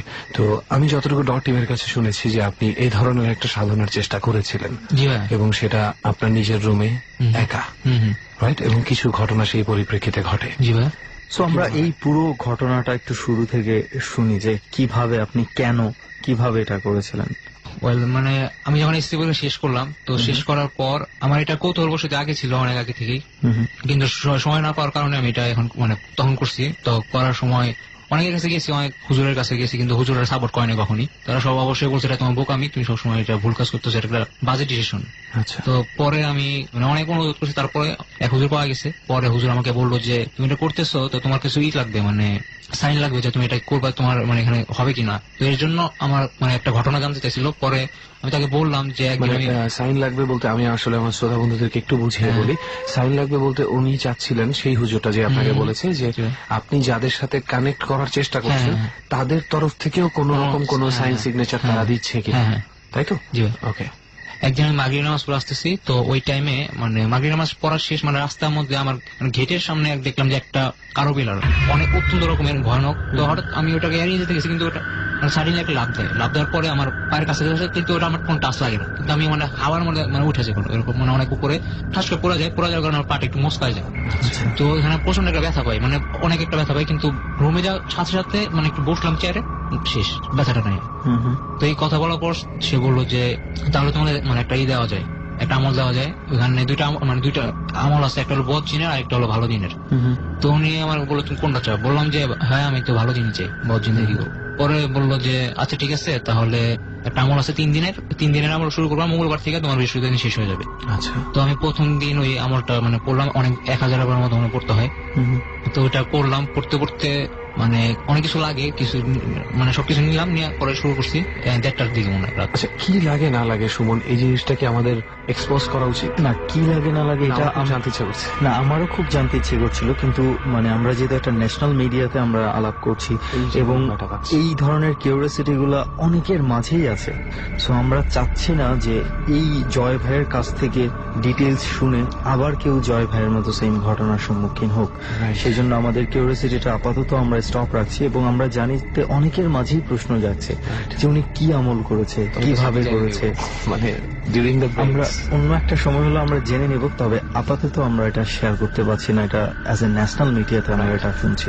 ওকে, তারপর তো মানে আমল করার মানে মাঝখানের সময় হঠাৎ করে সাডেনলি একটা এমন শব্দ হলো যে মানে মনে হলো কি মানে বিশাল একটা পাথর আমার মানে গেটের সামনে ফালানো হয়েছে। আচ্ছা ভাইয়া, আমরা আবার একটু প্রথম থেকে আসি। আপনার এই ঘটনাটা কোথায় বসে ঘটছে আমার রুমের মধ্যে করছিলাম এটা, এবং কয়টার সময়? 1:30টার দিকে, রাত্রে রাত 1:30টায়। আপনি এটাকে আমল করার কততম দিন? প্রথম দিন। প্রথম দিনে প্রথম দিনই আপনি হ্যাঁ। রিঅ্যাকশন পেয়েছেন? হ্যাঁ, reaction প্রথম দিনই শব্দ হইতেছে, বাতাসে শব্দ হইতেছে, তো মানে সুন্দর হইতেছে, বাতাসে শব্দ হইতেছে। সাডেনলি মানে বিরাট একটা পাথর যদি ফালানো হয় কারো সামনে, যেরকম আওয়াজ হবে না সেরকম, আমি মানে বসা থেকে মানে দৌড়তে ছেড়ে গেছি। মানে এতটা চমকে গিয়েছিল? হ্যাঁ, এতটা ভয় পেয়েছি তখন। তেমনি রাতের বেলা তেমনি হালকা শব্দ হলে তো অনেকই হয়। তার উপরে আপনি এমন একটা সাধনা করছেন, এটা আশেপাশের মানুষ শুনতে পায়নি? এত বড় একটা না কেউ না, আমার বাসার কেউ শুনতে পায়নি। এটা শুধু শুধু আপনি একা হ্যাঁ, আমি শুনেছেন? একা শুনতে পেয়েছি। ওকে, কন্ট্যাক্টটা শুধু আপনার সাথেই হচ্ছে। হ্যাঁ। তারপর তো শুরু হইলো, মানে আমি পরে এটা কেয়ার করলাম না, ওটা শেষ করলাম, প্রথম দিন শেষ করলাম। তো নেক্সট দিন করলাম, নেক্সট দিনে একটু করছিলাম, মানে ডিম লাইট জ্বালায় রাখছিলাম, কিন্তু তার আগের দিন একদম অন্ধকার ছিল, তো ওই দিনে কিছু টের পাই নাই। তো লাস্ট দিন যেটা শেষ হলো, তো শেষ হওয়ার পর থেকে মানে এখন পর্যন্ত আমার সাথে এগুলো হইতেছে। কি হচ্ছে? মানে আমরা একটু শুরু থেকে হইতেছে কি, মানে প্রথম দিন মানে মানুষকে যে বোয়াই ধরে না, এই ব্যাপারটা আমার সাথে কখনো হয় নাই। আর আমার আম্মু একটা নার্স, তো আম্মু এগুলো সবকে ভালো করে জানি বোয়াই হলে কিটে হয়। আমার শেষ করার পরে মানে আমার শরীরটা মানে অবশ হয়ে গেছে। পরে চোখটা আমি দেখলাম যে মানে কয়েকটা শেপ বডির, চিকন চিকন শরীর, মানে রংটা অন্যরকম, আর মানে মাথাটা কিরকম, মানে আপনি কোথায় দেখলেন? মানে আমার ঘুমানোর সময়, মানে ঘুমাইছি না বেডের মধ্যে, তো ঘুমের মধ্যে হঠাৎ করে মানে চোখটা হালকা, আপনি কি স্বপ্ন দেখছেন? স্বপ্ন না, মানে ঘুমের চোখ লাগে নাই ওই টাইপের, মানে দেখলাম ছন্ন অবস্থায় আপনি হ্যাঁ, দেখছেন। ওই type। তখন দেখছেন যে আপনার রুমের মধ্যে এই হ্যাঁ। ধরনের কিছু একটা আকৃতির মানুষ আছে। কয়েকজন। ওকে, পরে দেখলাম যে কয়েকজন আমার মানে কলাটা ধরলো আর কয়েকজন হাত পা ধরলো। আমি আমার সাথে আল্লাহ একটা নিয়ে ঘুমাই, তো ওইটা টাচ করার সাথে তারপর সাইডে দিছে। আচ্ছা, তো যাওয়ার সময় বললো তুই কাজটা ভালো করেছিস, মানে এরকম বলছে একটা কথা। তো লাস্টে কয়েকদিন মানে এরকম টানাই ধরতেছে গো, মানে টানা কিছু টাচ করলে আবার সরে ওই হয়ে যায়। একই ধরনের মানুষ? হ্যাঁ, একই ধরনের, একইভাবে। হ্যাঁ, তো আমি একটা মানে হুজুরের কাছে গেলাম, মানে হুজুর বলতে সে তার নাম হলো জিন স্বামী, বুঝছেন? আচ্ছা, উনি সবসময় জিনের সাধনা করেন, প্রতিদিন মানে জিনের বড় সাথে কথা বলেছে প্রতি রাতে। উনি কি আপনাকে রাস্তা না দেখিয়েছেন? উনি রাস্তা দেখেন, Okay. আমি উনি মানে শুনছি, তারপরে চলো Okay. তো গেলাম। তো যাওয়ার পর উনি বললো যে তোমার কি একটা করলো, তারপর বললো যে আসলে তুমি মানে কেউ তোমার কাছে আসতে চাইতেছে, তুমি একটা ভুল করছো, এর কারণে তোমার কাছে মানে বাধা হয়েছে। তো এরপরে মানে চারকোল আছে না, চারকোল, হ্যাঁ ওইটার একটা দিয়েছে, কাগজ দিয়েছে, বলছে এটা তুমি পানিতে চুবে মানে ওই পানিটা খাবা আর কুলি করবা, এটা বলছে। আচ্ছা, তো আনছি, আনার পর আমার মনে নাই, ভুলে গেছিলাম। তো ওই দিনে রাতের বেলা মানে লাইট অন ছিল, তো আইটা দিকে দেখি কি মানে হঠাৎ করে আমার ঘুমাই গেছে। আমার ঘুম কখনো ভাঙে না সহজে, তাহাজ্জুদে নামাজ যখন পড়তে হই তখন একটু মানে উঠে অ্যালার্ম দিই, তাছাড়া না। তো হঠাৎ করে দেখি কি মানে আমার জানালা আছে না, জানালা সাথে একজন মহিলার মধ্যে একদম ইসের মতো দাঁড়িয়ে আছে, মানে দাঁড়িয়ে হাসতেছে আমার উপর। ও মাই গডনেস। আপনি কি জানালা খুলেই ঘুমিয়েছিলেন? হ্যাঁ, জানালা ওই দিন খোলা ছিল। আচ্ছা, এই যে কিছুদিন আগে হয়েছে এটা। আপনার বাসা কয়তলা? আমার নিচতলায়, আমি নিচতলা থেকে আমরা চোখটা করে আবার তাকালাম যে আমি ভুল দিচ্ছি কিনা, পরে দিকে স্টিল আছে, তারপর থাকার পর কিছু আবার প্রায় নাই। পরে আমি দৌড়ে দিয়ে গেলাম, দিয়ে দেখি কেউ নেবে না। এবং এটা আপনার দিকে তাকিয়ে আসছে? হ্যাঁ, আমার দিকে তাকিয়ে মহিলাটা দেখতে কেমন ছিল ভাই? দেখতে পাই মানে একদম বুড়া মহিলা যেরকম বোঝায়, আমরা যে সচরাচর দেখি না ওইরকম। চিন্তা করছিস ব্যাপারটা? ঘুম থেকে এত রাতের বেলা যারা ডর শুনছে, প্লিজ জানালার দিকে তাকানোর সময় একটু সাবধানে থাকেন। একটু সাবধানে থাকবেন। মাই গড। তারপর তো তারপর আমি আবার গেলাম ভাইয়ের কাছে, তো বললো তোমারটা এটা অনেক ইয়ে হয়ে গেছে, এখন পর্যন্ত তার কাছে ট্রিটমেন্ট দিয়েছি। এগুলো পরে মাঝখানে এগুলো কমে গেছে, যে দেখা টেকা এগুলো কমে গেছে। কিন্তু এখন একটা জিনিস হয়, মানে আমি যখন ঘুমাই তখন মানে মনে হয় কি কেউ যে আপনার মুখের মধ্যে যে পাড়া দিয়ে রাখে না, দাঁতগুলো যেমন মানে ভাঙা টেঙা এরকম একটা অবস্থা হয় না, ওই সিচুয়েশনটা হয়। তখন কিভাবে নিজেকে প্রোটেক্ট করেন?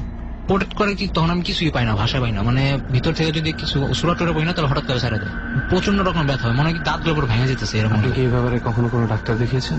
ডাক্তার তো আমাদের কোয়ার্টারের মধ্যে ডাক্তার আছে, তো ডাক্তার যেহেতু ওনার আম্মু নার্স, তো গেছি, তো ডাক্তার বলে এটা তো ওই যে বোবাই ধরে না, কথা বলে না, ওটা যদি হইতো তাহলে তো মানে তো মুখের মধ্যে তো প্রেশার দেওয়ার কথা না, পুরো বডি ছাড়া তো মুখে প্রেশার দেবে, এখানে কোনো ই পাই নাই, সলিউশন পাইনি। তো ভাইয়ের কাছে গেলাম, ভাইয়া বললো ঠিক আছে তুমি এখন থেকে তাহলে ওইটা কয়েকদিন রেগুলার করো। কোন ভাইয়ের কাছে গেলেন? ওই জিন স্বামী ভাইয়ের কাছে। আচ্ছা, তো উনি বললেন যে তুমি কি করো, যে চারকোলটা আবার ভিজা পানিতে খাও। তো খাওয়ার পর এখন একটু কমছে আর কি, এখন আর ওই সমস্যা, কিন্তু মাঝে মাঝে হঠাৎ করে আবার মানে 2-1 সেকেন্ডের জন্য আসে, তারপর শেষ। তো আপনি কি আবার ওদেরকে আমন্ত্রণ জানানোর আর চেষ্টা করেছেন? না আর চেষ্টা করা হয়নি। লাস্ট 3-4টা ডরের মধ্যেই একবার বলেছিলাম আমি যে এই ধরনের সাধনাগুলোর সবচেয়ে বড় ব্যাপার হচ্ছে যে যে ডেকে নিয়ে আসবে বা যে করতে চাইবে তাকে আগে ওদেরকে ফেরত পাঠানোর ক্ষমতা অর্জন করে তারপরে নিয়ে আসার ক্ষমতা অর্জন করা উচিত, কারণ তাদের শক্তি কিন্তু কম নয়। তারা যদি চলে আসতে সাহায্য করেছেন আপনি, আসার পরে তাদের শক্তি কিন্তু আপনার চেয়ে অনেক বেশি। অবশ্যই তো আপনার উচিত তাদেরকে নিয়ে আসার আগে আপনার শক্তি তাদের চেয়ে বাড়িয়ে নেওয়া, তাই না? খুবই স্বাভাবিক একটা ব্যাপার। সো আমার মনে হয় আমার শ্রোতা বন্ধুদের মধ্যে কারো যদি এই ধরনের ইন্টেনশন থাকে যে তারা এই ধরনের কিছু ট্রাই করবে, অবশ্যই জয় ভাইয়ের এক্সপেরিয়েন্সটাকে মনে করবেন এবং তার যে সেখান থেকে বের হয়ে আসতে কতটা কষ্ট হয়েছে, এখনো পুরোপুরি বের হয়ে আসছেন কিনা আমি জানি না। Well, let's not talk about this story anymore. আমরা ওনার আরো কিছু এক্সপেরিয়েন্স চলে যাই। ওকে, এই ঘটনা হচ্ছে আমার মানে আমাদের মানে বাসায় দাদাদের সামনে, সবার সামনে চাচা যে ছিল, তো একটা মানে উলঙ্গ টাইপের একটা পাগল আসছে। তো আসার পর তিনি বলতেছে আমাকে কিছু খাবার দে, মানে সবার খাবার নেয় না, যে নিচে কোনো খাবার নেয় না। তো আমাদের এখানে পুরানো কামরাঙা গাছ আছে, তো এখান থেকে একটা ফল পাড়ে দেওয়া হয়েছে, করে নিছে ওইটা। ওটা নিয়ে হাতে রাখছে। ঘর থেকে যে খাবার না কারো ঘরে কোনো খাবার খায় নাই, মানে কোথেকে যে আসছে এটা কেউ দেখে নাই, কেউ জানেও না। সাডেনলি আসছে, আসার পর মাটি আছে না, মাটির হাতে নিয়ে জাস্ট হাতে কি করছে, ওখানে সাথে একটা পাথর হয়ে গেছে, মানে আখি পাথরের মতো কালারফুল। আমার কাছে আছে এখনো। তো চোখের সামনে মাটি পাথর? হ্যাঁ, সাথে সবার সামনে। এই মুহূর্তে আপনার কাছে? না, আমি এটা এখন আনি, বাসায় আছে, মানে রেখে দিচ্ছি। ওটা বলছে যে রিং পরা, এটা যার হাতে রাখবি তার একটু ভালো হবে, এটা বলছে। যারা বাচ্চা সাথে ছিল তাদের প্রস্তুতিটা দোয়া করে দেন। তো আমার চাস্তো অনেকটা ছিল, তো ওরা নিয়ে এসে সামনে, ওরাই দূর করো, আমার সামনে থেকে দূর করো, আমি দেখতে চাইতেছি না ওরা, মানে এরকম ভাবে তারাই দিচ্ছে। তারাই দেওয়ার পর সেই পাগলটা মানে একদিক দিয়ে চলে গেল, জাস্ট বেড়ানোর সাথে দেখি পাগলটা নেই, ওই এলাকায় কেউ নেই, কোনো চিহ্নই নেই, কেউ দেখেও নেই তার। এবং আসার সময় কিন্তু একই ঘটনা। হ্যাঁ, যাওয়ার সময় কেউ দেখে নেই, আসার সময় কেউ দেখে নেই, মানে অনেক খুঁজে করছে যে খাওয়াই দিই বা ইটি করে, কেউ না, ওরা নাই। তো তার 2 দিন পরে আমার বোনটা মারা গেছে। ভালো একটা বাচ্চা, মানে অনেক সুন্দর, কিন্তু কোনো রোগ ছিল না, কিছু ছিল না। তো তাকে দেখাতে নিয়ে গিয়েছিল কেন? এমনি যদি দোয়াটাও করে দেয় এরকম, মানে বুঝতে ব্যাপারটা হয়েছে কি, মানে সাধু সন্ন্যাসী পুরুষ টাইপের এই অ্যাপিয়ারেন্স নিয়ে যখন কেউ আসে, তখন ন্যাচারালি গ্রামের লোকরা কেন শহরের লোকরা অনেক সময় বলে যে ভাই একটু দোয়া করে দেন, এই বিপদ আছে একটু দেখেন। এই ধরনের মানুষ সবসময় ডিপেন্ড করতে পছন্দ করে কারো না কারো উপরে। তো এই জিনিসটা থেকে হয়তো নিয়ে যাওয়া হয়েছে। এখন আমরা কিন্তু জানি না যে ওনার ওই বাচ্চা মেয়েটাকে তাড়িয়ে দেওয়া, সামনে আসতে না দেওয়া, তার সাথে তার মৃত্যুর কোন রকম কোন সংযোগ আছে কিভাবে ঘটেছিল মৃত্যুটা। জাস্ট মানে সবসময় ভালো ছিল, মানে ওই দিনও ভালো ছিল, মানে খেলতেছে, এই করতেছে। তো বিকালের টাইমে তার শরীর থেকে মানে ঘাম শুরু হয়েছে, মানে অজরে ঘাম শুরু হয়েছে, আর শরীর নীল হওয়া শুরু হয়েছে। তো এটা করতে করতে 8টার দিকে মনে মারা গেছে রাত্রেবেলা। কোনো লজিক খুঁজে পাচ্ছে না, আমিও কিছুই বুঝলাম না। যাই হোক, সেই ক্ষেত্রে আর এখন কিছু বলার নেই, এই ধরনের ঘটনা ঘটে। বাট ইট ইজ ট্রু যে আমি কিন্তু এখনো 100% রিলেট করতে পারছি না, মানে সেই যে উলঙ্গ লোকটা এসেছিল, সেই লোকটার সাথে আপনার চাচাতো বোনের মৃত্যুর সম্পর্ক। কিন্তু ওরা তো মানে বিপদ সংকেত দেখতে পারে, শুনতে পারে, মানে তাদেরকে বুঝতে পারে। আপনি যেটা বলতে আমার লজিক যেটা বলতেছে, মানে উনার চাচাতো বোনকে না দেখার পেছনের কারণ হচ্ছে উনি কিছু একটা আন্দাজ করতে পেরেছিল, বিপদ একটা মনে হয়েছে। হতে পারে, এরকম কিন্তু মনে হয় ব্যাপারটা। এমনও তো হতে পারতো যে সে যদি দেখতো তাহলে বিপদটাকে কোনোভাবে এড়াতে পারতো কিনা, কিংবা সে এড়ানো সম্ভব ছিল না। হ্যাঁ, এটা একটা হতে পারে যে তার পক্ষে এড়ানো সম্ভবই ছিল না, যে কারণে সে ব্যাপারটাকে পুরোপুরি এড়িয়ে গেছে। জানি না আসলে এই বিষয়গুলো নিয়ে মন্তব্য করা, এখানে কোনো লিঙ্ক খুঁজে বের করা, এটা সম্পূর্ণ জয় ভাইয়ের মতামত। ওটার সাথে ওনার বোনের মৃত্যুর কোনো সম্পর্ক আছে কিনা। বাট আমি আর রেহান টোটালি কনফিউজড এখানে যে আসলে কি কারণে ঘটেছিল, এটার মূল কারণ কি। এক্স্যাক্টলি, এরকম কিছু ঘটনা আছে, যেমন অনেক আগে শুনেছিলাম, মানে এটা 1600-1700 দশকের ঘটনা। বাংলাদেশ তখন নাম হিসাবে বাংলাদেশ ছিল, ভারতীয় উপমহাদেশ ছিল একদম এই উপমহাদেশের। বাট আমাদের এই বাংলাদেশের এলাকারই আশেপাশে কোনো একটা গ্রামে এরকম একটা ব্যাপার ঘটেছিল যে একটা কুকুরকে গ্রামের মানুষ পিটিয়ে মেরে ফেলে। মানে কুকুরটা অতিরিক্ত পরিমাণ পাগল হয়ে গিয়েছিল, যাকেই কামড় দিচ্ছিল তারই বিভিন্ন রকম রোগ হচ্ছিল। তো এই কারণে কুকুরটাকে পিটিয়ে মেরে ফেলে। কিন্তু দেখা যায় যে হঠাৎ কিছু মানুষ সেই কুকুরের ডাক শুনতে পায় গভীর রাতে, এবং মজার ব্যাপার হচ্ছে যারাই ওই কুকুরের ডাকটা শুনতে পায় কিংবা কুকুরটাকে দেখতে পায়, 2 থেকে 3 দিনের মধ্যে তাদের মৃত্যু হয়। এই ধরনের মানে কিছু ব্যাপার ঘটে, এই ধরনের কানেকশন। এই যে ওই লোকটা আসলো, তার 2 দিন পরে উনি এখানে আমি একটা কথা বলি যে বর্তমানে কিন্তু গ্রামের মধ্যে এখনো কিছু ঘটনা যেমন রাতের বেলা যদি হঠাৎ করে কোনো পেঁচা হ্যাঁ। ডেকে থাকে, রাইট? হ্যাঁ। মানে ওটাতে অশুভ লক্ষণ হিসেবে ধরা হয়। যে তারপর আরো কিছু কিছু প্রাণী আছে যেমন কাক, দাঁড় কাক, হ্যাঁ। রাতের বেলা যাদের ডাকার কথা না, যদি ডেকে থাকে, Unusual, তার মানে ধরা হয় যে কিছু একটা বাজে কিছু ঘটতে যাচ্ছে। এক্স্যাক্টলি। না, এই জিনিসগুলো অনেকদিন ধরেই কিন্তু চলতেছে দোষ। হ্যাঁ, এই যে প্যাঁচার কথা যেটা বললি, দাঁড় কাক, তারপরে হচ্ছে তোর কুকুর, অনেক সময় এইগুলো রূপে নাকি মানে ইভিল জিনিসপত্র যেগুলো, সেগুলো এই রূপে নাকি নিজেদেরকে প্রকাশ করতে পারে, ক্ষমতা রাখে। এই কারণে অনেকের মধ্যে ইভেন এই দাঁড় কাকের ব্যাপারটা কিন্তু শুধু আমাদের এই উপমহাদেশে সীমাবদ্ধ না। The Raven is known all around the world. সব জায়গায় এই রেভেনটাকে, ইভেন কেউ যদি সেই 1973-তে মুক্তি পাওয়া এক্সরসিস্ট দেখে, সেখানেও এই রেভেনের কথা বলা আছে, এবং প্রচুর হরর মুভিতে দেখা গেছে যে এই সিনটা দেখানো হয়েছে, দাঁড় কাক ব্যবহার করা হয়েছে।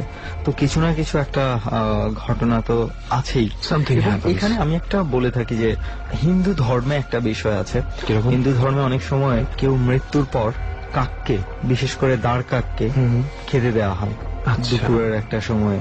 মানে মৃত্যুর পর এই ঘটনাটা কিছুদিন পালন করা হয়। বিশ্বাস করা হয় যে হয়তোবা যে মারা গেছে সে এই প্রাণীটার রূপ ধরেই হয়তোবা এসছে এবং খাওয়ার জন্য এসছে।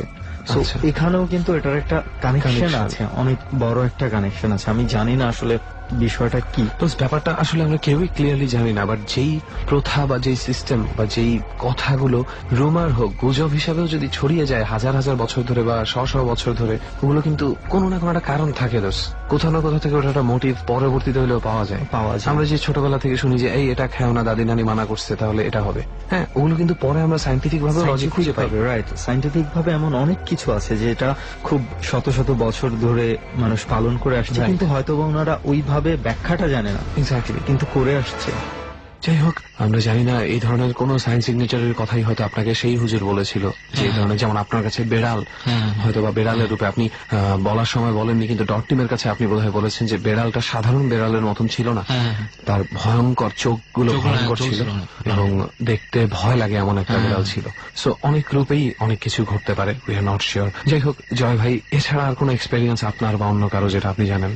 এটা হলো যে সেই ওমর ফারুক হুজুরের কাছ থেকে শুনছি, মানে তাদের সাথে ঘুরছে এটা।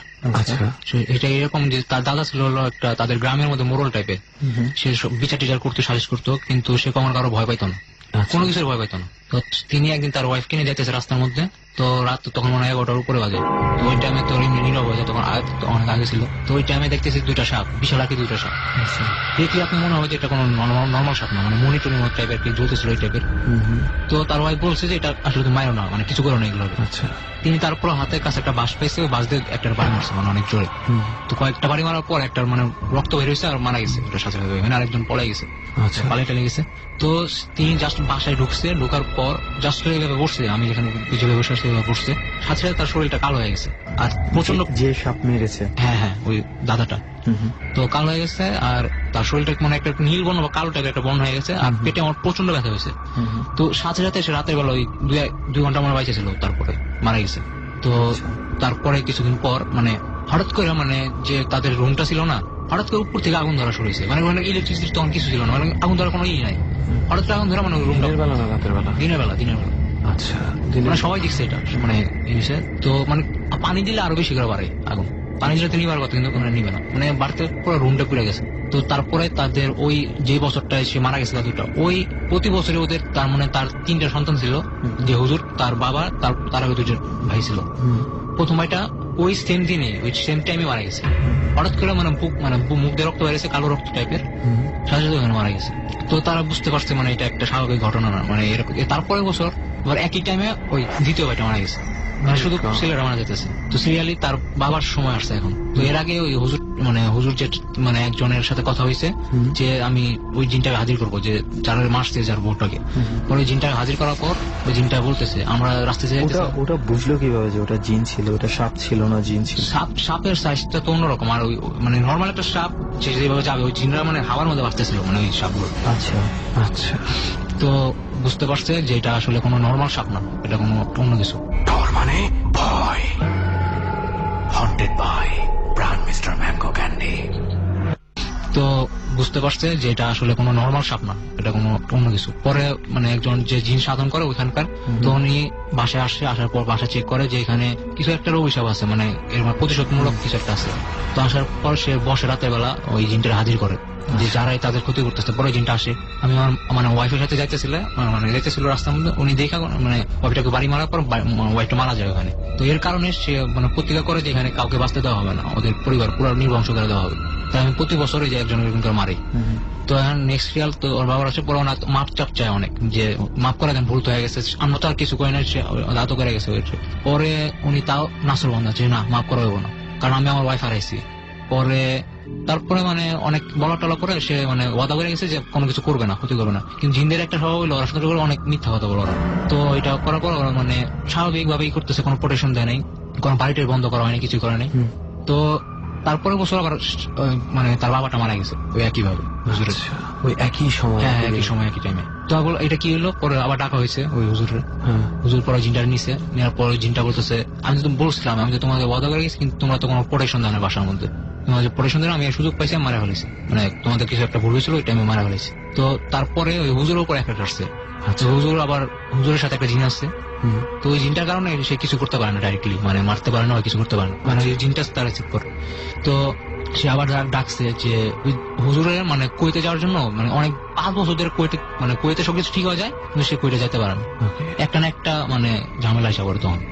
তো এইবার মানে কি করার পর ডিল করছে যে ওই শেষে জিনটার সাথে যে অনেক প্রাণ নিছো আর এখন কিছু নিতে পারবো না, এখন আমি মানে আমাদের ছাড়িয়ে দিতে হবে। পর অনেক বোঝানোর পরে ওই জিনটা একটু হয়েছে যে আচ্ছা ঠিক আছে কারো মারা হবে না, কিন্তু আমি মানে ক্ষতি একটা না একটা করবো, মানে যেভাবে হোক। অবশ্যই কি সে ক্ষতি করেছিল? ক্ষতি বলতে এখন মানে একটু কম করে, মানে এখন আর আগের মতো করে না, সে পুরোপুরি কখনোই চলে যাচ্ছে না। না পুরোপুরি এখনো জানে, এখনো আছে ওখানে, এখনো সুযোগ পেলে ক্ষতি করবে। লাস্টে কিছুদিন আগে হুজুরটা মানে কুয়েতে যাওয়ার একটা কনফার্ম হয়েছে, চলে যাবে আর কি। মানে এটা কি বলবো জানেন, এটা অনেকটা আমার কাছে এরকম কিছু কথা প্রচলিত আছে গ্রাম বাংলায়, সব জায়গায় রিউমার হতে পারে বা রূপকথার মতো প্রচলিত আছে, যেহেতু মানে উনি নিজে শুনেছে, ওই লোকটা ওনার পরিচিত, হয়তো বা এটার মানে সত্যতা আছে, রাইট। কিন্তু এরকম ঘটনা আমিও কিছু শুনেছি, অনেকের কাছ থেকে অনেক ভাবে শুনেছি, একটু ডিফারেন্ট ওয়েতে শুনেছি, বাট জানি না যে ঘটনাগুলো আদৌ কতটুকু সত্য। সবচেয়ে আমার কাছে অবাক এবং ভয়ঙ্কর লেগেছে একই টাইমে একই দিনে পরপর 3 থেকে 4 বছর মরে যাওয়াটা। সেটাই, এবং যে সাপটাকে মেরেছে ঠিক ওই দিনই 2 ঘন্টার ব্যবধান ওনার নিজেরও মরে যাওয়া, রাইট। এটা হচ্ছে অনেক বড় ধরনের একটা সিমটম। তো জয় ভাই বলছিলেন আরেকটা যেন কি আপনার এরকম এটা হচ্ছে আমার যে আপুর মানে শ্বশুর শাশুড়ির সাথে হয়েছে। আচ্ছা কিরকম? এটা মানে এরকমই, মানে 2টা সাপ জন্ম নেয় তার পেট থেকে, মানে 2টা সাপ থেকে সাপ জন্ম নেয়? সিরিয়াসলি? কোথায় এটা? এটা এই যে পুরান ঢাকায় থাকে আপু, ওই লালবাগ। এটা কি পুরান ঢাকাতেই হয়েছে? হ্যাঁ হ্যাঁ। কত বছর আগের ঘটনা? 1962 সালের দিকে। তখন তারা মানে বিহার থেকে আসছিল শ্বশুর, মানে সে কেউ দেখে নাই যে বাচ্চা ডুবে হয়েছে, মানে এই টাইপের। তারা মানে হঠাৎ করে রাতের বেলা আসতো, তার উপরে ফ্যানে তুলে থাকতো, মানে 2টা সাপ ছিল মায়ের উপরে, কিন্তু তার হাজবেন্ড জানতো না যে আসলে এরা কি এখান থেকে হয়েছে কিনা, ভাই এটা কি জানতো না। তো একদিন দেখে কি মানে দুধ খাওয়াইতেছে, বুকের দুধ, এই দুটারে। তো তারা দেখা মানে দেখছে যে মানে ওই যে বাবার টাইপের, এখন তো বাবাও হবে তার। তো দেখে তা ওই 2টা চলে গেছে, মানে কই থেকে গেছে মানে কেউ দেখে নাই। তো যাওয়ার পর সে সুযোগের সন্ধান আছে, মানে এই সাপটা মানে ক্ষতি করবে, সে তো জানে না যে এটা কি। পরে মানে একদিন উঠানোর মধ্যে দেখে কি রাতের বেলা যে 2টা সাপ আছে, মানে ফোনা তুলে আছে। সে ভয় পাইছে, স্বাভাবিকভাবে ভয় পা মানে একটাকে মানে একটা বাড়ি দিছে জাস্ট। আচ্ছা এটা তুমি কি করলা, মানে ওয়াইফটা বলে এটা তুমি কি করলা, মানে মুখ দিয়ে রক্ত মানে বের হয়ে শেষ, সাজাদি স্পটেড। ওই সাপটা মারা গেছে, উনি মারা গেছে, আর একটা সাপ পালায় চলে গেছে। মানে ওই সাপটাকে মারার পরে ওনার ওয়াইফ? হ্যাঁ সাজাতে মারা গেছে। ওয়াইফ মারা গেছে না? ওয়াইফ মারা গেছে? ওয়াইফ মারা গেছে। এখন পর্যন্ত এই সাপটা মাঝে মাঝে আসে, তারা অনেকে দেখে, তাদের যে বাচ্চা আছে যারা মানে ভাই, মানে এই ঢাকার বাসায় আসে? হ্যাঁ বাসায় আসে।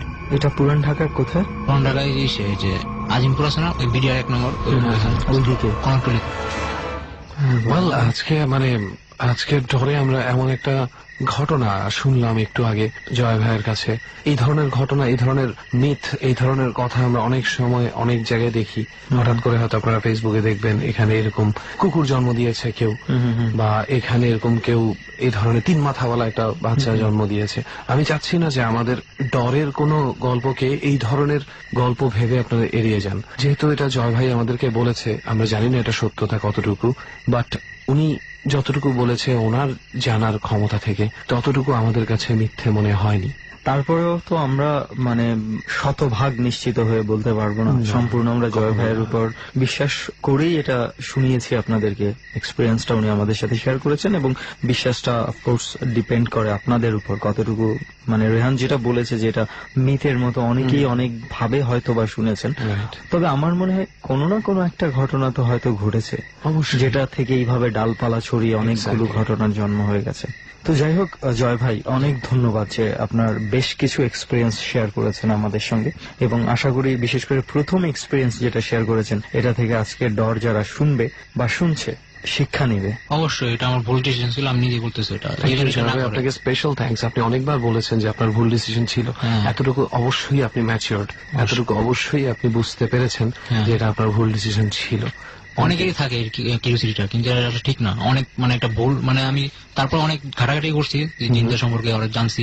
তো ওরা মানে একজনের কাছে গেলাম, বলতে জিনরা যাদের মানে এফেক্ট করে ওদের নাকি 80 বছরের মতো মানে বিয়ে করতে দেয় না, আর যদি কেউ জোর করে যেমন বিয়ে করে তাহলে তার ছেলেদের এফেক্ট করে। মানে যেমন এই জিন স্টামিং ভাইয়ের কথা, তিনি জিনদের তো এখন প্রতিদিন কথা বলে, তিনি আসলে অন্য সাহায্য করতে পারে ঠিকই, কিন্তু তার যে ছেলেটা হয়েছে হওয়ার পরে দিন থেকে তার মানে ব্রেনে রক্ত যায় না, মানে অনেক ইটি করে, মানে পুরো অ্যাবনর্মাল টাইপের, দেখলে না দেখলে বুঝবেন না, আপনার চাইলে দেখতেও দেখাতে পারবো আমি। মানে অনেক অনেক বড় ধরনের, তাদের উপর অনেক এফেক্ট করে। আবার ওইখানে সাভারে একজন লোক আছে আমাদের এখানে হুজুর, মানে উনিও জিনদের ইটি করে। আচ্ছা, মানে ওমর ফারুক মানে হুজুর বলছে মানে সারাই রোগ টোক। তো ওনার বাচ্চা দুইটারই পা মানে এরকম, আমাদের স্বাভাবিক পাটা আছে না, এটা মানে এরকম। তাদের মানে বাচ্চাদের উপর অনেক এফেক্ট করে তারা।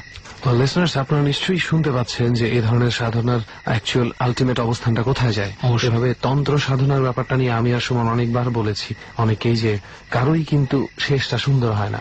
সো প্লিজ, যে জিনিসটার আসলে সুন্দর কোনো কিছু সমাধান নাই, কিছু নাই, কি দরকার সেটাই শুধু মানে কিউরিওসিটির জন্য এই ধরনের বিপদ ডেকে আনা। আপনার যদি কোনো বিপদ হয়, কোনো কিছু যদি আপনাকে এফেক্ট করে, সেক্ষেত্রে আপনি একটা সাবধানতা অবলম্বন করতে পারেন, সেক্ষেত্রে অনেক কিছু পসিবল। বাট নিজে থেকে কখনো আশা করি আপনারা এই ধরনের কোনো কিছুকে দাওয়াত দিয়ে বা ইনভাইট করে আনবেন না। অলরাইট, থ্যাংক ইউ জয় ভাই আপনার এক্সপিরিয়েন্স আমাদের সাথে শেয়ার করার জন্য। আপনাদেরও ধন্যবাদ। ডর চলছে এবং সেই সাথে একের পর এক অতিথি আমাদের সঙ্গে রয়েছেন, আর প্রত্যেকেরই কিছু না কিছু তো অভিজ্ঞতা রয়েছে, যে অভিজ্ঞতাগুলো আমাদের সাথে শেয়ার করছেন। সো এই মুহূর্তে আমাদের সাথে শেয়ার করার জন্য যে রয়েছেন উনি হচ্ছেন তুষার। সো আমরা তুষারের কাছে চলে যাই। তুষারের কাছে তুষারের পরিচয়টা একটু ভালোভাবে আমরা জেনে নিই। তুষার, আপনি কি করেন, কোথায় থাকেন, একটু ডিটেইলস আপনি আমাদেরকে বলেন। তুষার, আমি ফার্মগেট থাকি, ফার্স্ট ইয়ার পড়ি ঢাকায় কলেজে। কোন কলেজে পড়ছেন? বীরশ্রেষ্ঠ নূর মোহাম্মদ পাবলিক কলেজে। ওকে ওকে তুষার, অনেক ধন্যবাদ যে আমাদের সাথে এই জার্নিতে জয়েন করার জন্য। তো তুষার, ডট টিমের কাছে আমরা শুনেছিলাম আপনার কিছু এক্সপিরিয়েন্স রয়েছে যেটা আপনি শেয়ার করতে চান আমাদের সঙ্গে। সো আপনি ফার্স্টে কোন এক্সপিরিয়েন্সটা শেয়ার করতে চান? জি, আমি ফার্স্ট টাইম যে এক্সপিরিয়েন্সটা আপনাদের সাথে আজকে শেয়ার করব সেটা আমার জীবনের সাথে ঘটে যাওয়া একটা স্টোরি। তো আমি শুরু করছি ভাইয়া। ফার্স্ট টাইম আমার নানার মৃত্যুর খবর যখন আমার আম্মুর কাছে ফোন করে বলা হয়েছিল, তখন আমরা ছিলাম যশোর, বাবার সরকারি চাকরি করার সময় আমরা যশোরে ছিলাম, যশোর ক্যান্টনমেন্টে ছিলাম। তো আমাদের গ্রামের বাড়ি। কত বছর আগের ঘটনা হবে এটা? এটা কমপক্ষে 8 থেকে 9 বছর। ওকে, আপনি অনেক ছোট ছিলেন। অনেক ছোট ছিলাম। ওকে ফাইন, তারপর? তো এটা শীতকালের ঘটনা, মানে যখন শীত ছিল, ডিসেম্বর মাস। ঘটনাটা যখন আমার আম্মুকে ফোন করে বলা হয় যে আমার নানা মারা গেছে, তখন আমরা সে রাতে রওনা দিই, যশোর থেকে রওনা দিই ডাইরেক্ট কুমিল্লা চলে আসি। সকালে যখন বাড়িতে আসলাম, আসার পর দেখি আমার নানাকে কবর দেওয়া হয়ে গেছে। সো আমার আম্মু খুব আপসেট ছিল, আমার নানাকে শেষে দেখতে পারেনি, সেজন্য খুব কান্নাকাটি করছিল। দেন সারাটা দিনের কান্নাকাটির মাধ্যমে গেছে। তো রাতে আমরা ভাত খাচ্ছিলাম। আমি আবার আমার আম্মুকে ছাড়া কখনো ঘুমাতাম না, ঘুমাতে পারতাম না, ছোট ছিলাম, তাই আম্মু খুব প্রিয় ছিল, আম্মুর সাথে সবসময় ঘুমাতাম। ওই দিন রাত্রে আম্মুকে বললাম, আম্মু আমি তো আপনার সাথে ঘুমাবো। তো আপনার তখন ভাত খাওয়া শেষ হয়নি। আম্মু বললো, তুই তোর মামার সাথে তুই ওই ঘরে যা, আমি ভাত খেয়ে আসছি, তোকে নিয়ে যাব। তো এখন আমার নানার বাড়ির যে এরিয়াটা একটু বর্ণনা দিই। আমার নানার বাড়িতে 3টি ঘর আছে। 3টি ঘর, 2টো ঘরে থাকে আর একটি ঘরে খাওয়ার জন্য রান্না বান্নার ব্যবস্থা। তো নানার বাড়িটা অনেক বড়, আর চারপাশে প্রচুর গাছপালা, আর মাঝখানে একটা উঠান, আর এক সাইডে বাড়িগুলো।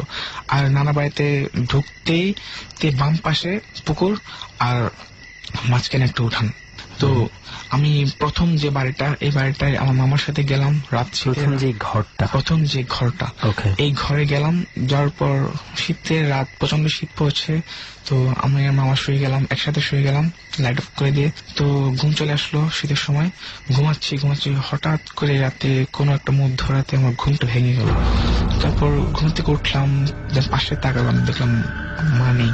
অনেক কষ্ট করলাম, মা সবসময় থাকে, আজ নেই কেন। তারপর কি করলাম, আমি ঘাট থেকে নামলাম। নামার পরে সারাটা বাড়ি খুঁজলাম, আম্মু কোথায়, কিন্তু পেলাম না। গেলাম, দরজাটা খুললাম, খোলার পর উঠানে নামলাম। শীতের রাত, প্রচন্ড শীত পড়ছে। তারপর দেখি আমাদের 2টো ঘরের মাঝখানে যে একটা গাছ, লেবু গাছ থাকে সবসময়, এখনো আছে। ওখানে একটা লাইট লাগানো থাকে, লাইটটা জ্বলছে, এখনো জ্বলছে, রাতে জ্বলছে। তো আমার প্রচন্ড বাথরুমের চাপ আসলো, আমি বাথরুম করবো। তো যে আমাদের পুকুরটা এখানে ঘাটলা ছিল, ঘাটলার দিকে তাকালাম, তাকিয়ে দেখলাম আমার নানা বসে আছে। কিন্তু আমার নানা মারা গেছে এক দেড় দিন আগে। আমার নানা অলরেডি মারা গেছে। গতকালকে এই আজকে সকালে আমি যখন যেতে, তখন তো ওনার কবর হয়ে গেছে, অলরেডি কবর হয়ে গেছে। কিন্তু এখানে দেখলাম আমার নানা স্পষ্ট বসে আছে। এমনকি নানা যে টুপিটা আছে, টুপিটাও পরা আছে। আমি টুপিটা দেখে বুঝতে পারছি এটা আমার নানা, চেহারাটা দেখে বুঝতে পারছি। তো আমি ছোট ছিলাম, আমার মাথায় তো কিছু নেই, আমার নানা মারা গেছে, দেখেন কিভাবে বসে আছে, আমার মাথায় জিনিসটা নেই। তুমি ছোট, এত বেশি কাজও করে না। তো আমি আস্তে আস্তে গেলাম ঘাটলার দিকে গেলাম, বললাম না তুমি এত রাতে এখানে বসে আছো কেন? তখন নানা বললো কি, আমি তো এখানে আছি। তারপর আমি বললাম না, আমি একটু প্রস্রাব করবো। তো অনেক প্রস্রাব জাগলো, আমি গেলাম একটা পুকুরের সাইডে, ঘাটলার পাশে একটা আম গাছ ছিল। নানা বললো এখানে যা কর। আমি বললাম আচ্ছা ঠিক আছে, যাচ্ছি। তারপর ঘাটলার পাশে গেলাম, পুকুরের গাছটার পাশে গেলাম, দাঁড়িয়ে প্রস্রাব করছি। নানা আমাকে ওখান থেকে বললো, ঘাটলার পাশ থেকে বললো, তুই দাঁড়িয়ে প্রস্রাব না করে বসে প্রস্রাব কর। আমি কিছুই বললাম না, আমি প্রস্রাব করতেছি, দাঁড়িয়ে প্রস্রাব করতেছি। প্রস্রাব করা শেষ হলাম, আমার নানার কাছে আসলাম। নানা বললো রাগত স্বরে, কি তুই দাঁড়িয়ে প্রস্রাব করলি কেন? করছি, এখন কি কোনো সমস্যা আছে নাকি? করে কাছে ছোট মানুষ। তখন নানা বললো তুই দাঁড়িয়ে প্রস্তাব করছিস, তুই আমার কাছে আসবি না, তুই অপবিত্র। তারপর আমি বললাম না আমি ছোট মানুষ, তাই বলতে নানার কাছে যাচ্ছিলাম। নানা একটা ঠেলা দিল, মানে একটা ধাক্কা দিল আমাকে, প্রচন্ড জোর। আমি শরীরে কি অনুভব করলাম বুঝতে পারিনি, একটা জোর একটা ধাক্কা দিল।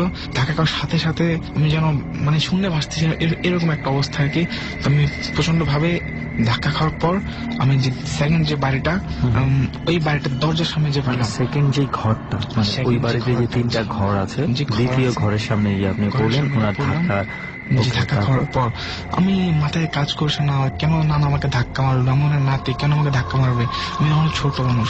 তো আমাকে ওইখানে ধাক্কা মারার পর আমি প্রচন্ড ব্যথা পেলাম, মাথায় কিছু কাজ করছে না, আর কান্না আসছে, প্রচন্ড কান্না আসছে, নানা আমাকে ধাক্কা মারছে, নানা আমাকে মারছে। তারপর আমি কান্না করতেছি কান্না করতে করতে আমি দরজার সামনে গেলাম। দরজার সামনে যে কান্না করতেছি, হঠাৎ করে পিছনের দিকে তাকালাম, নানাকে আমি দেখলাম।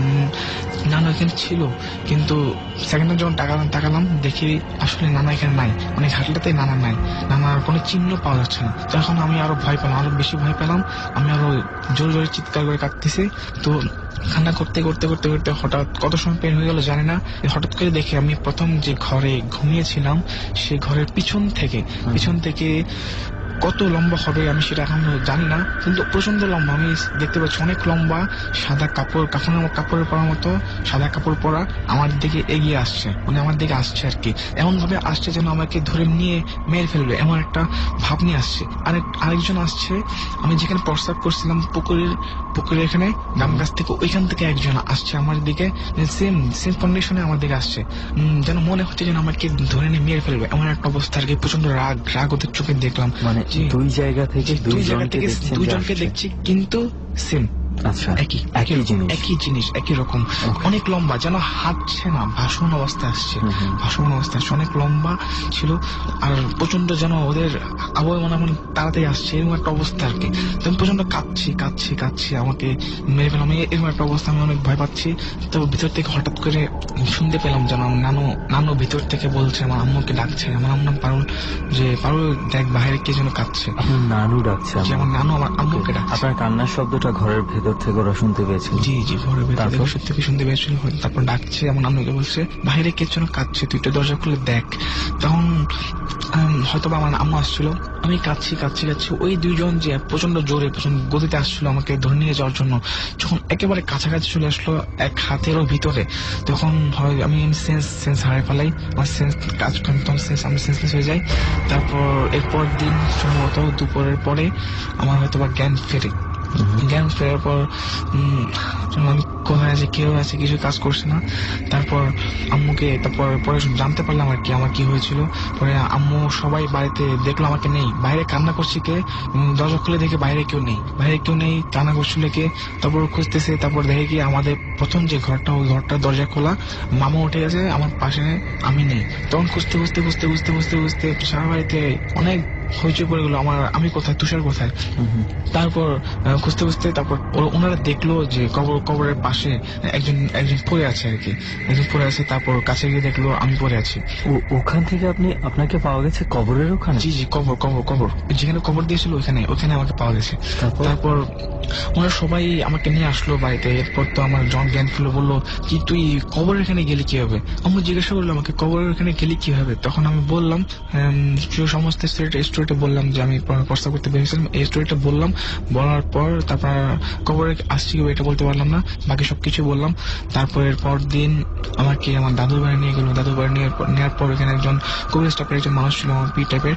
তো ওনার কাছে গেলাম, যাওয়ার পর আম্মু, তারপর উনি আমাকে কিছু ফু দিল আমার শরীর, মানে কিছু ফুক দিয়ে পানি পরে খাওয়ানোর পর তারপরে আমাকে একটা জিনিস বললো যে এই কাগজটা হাতে নাও। হাতে নেওয়ার পর বললো যে তুমি ওই দিন রাতে যা দেখেছো সবকিছু তুমি চোখ বন্ধ করে মনে করার পর তুমি তাকাবে, এর আগে তাকাবে না। আমি চোখ বন্ধ করলাম, ওই দিন রাতে যা কিছু আমার সাথে ঘটেছিল সবকিছু আমি মনে করলাম চোখ বন্ধ করে।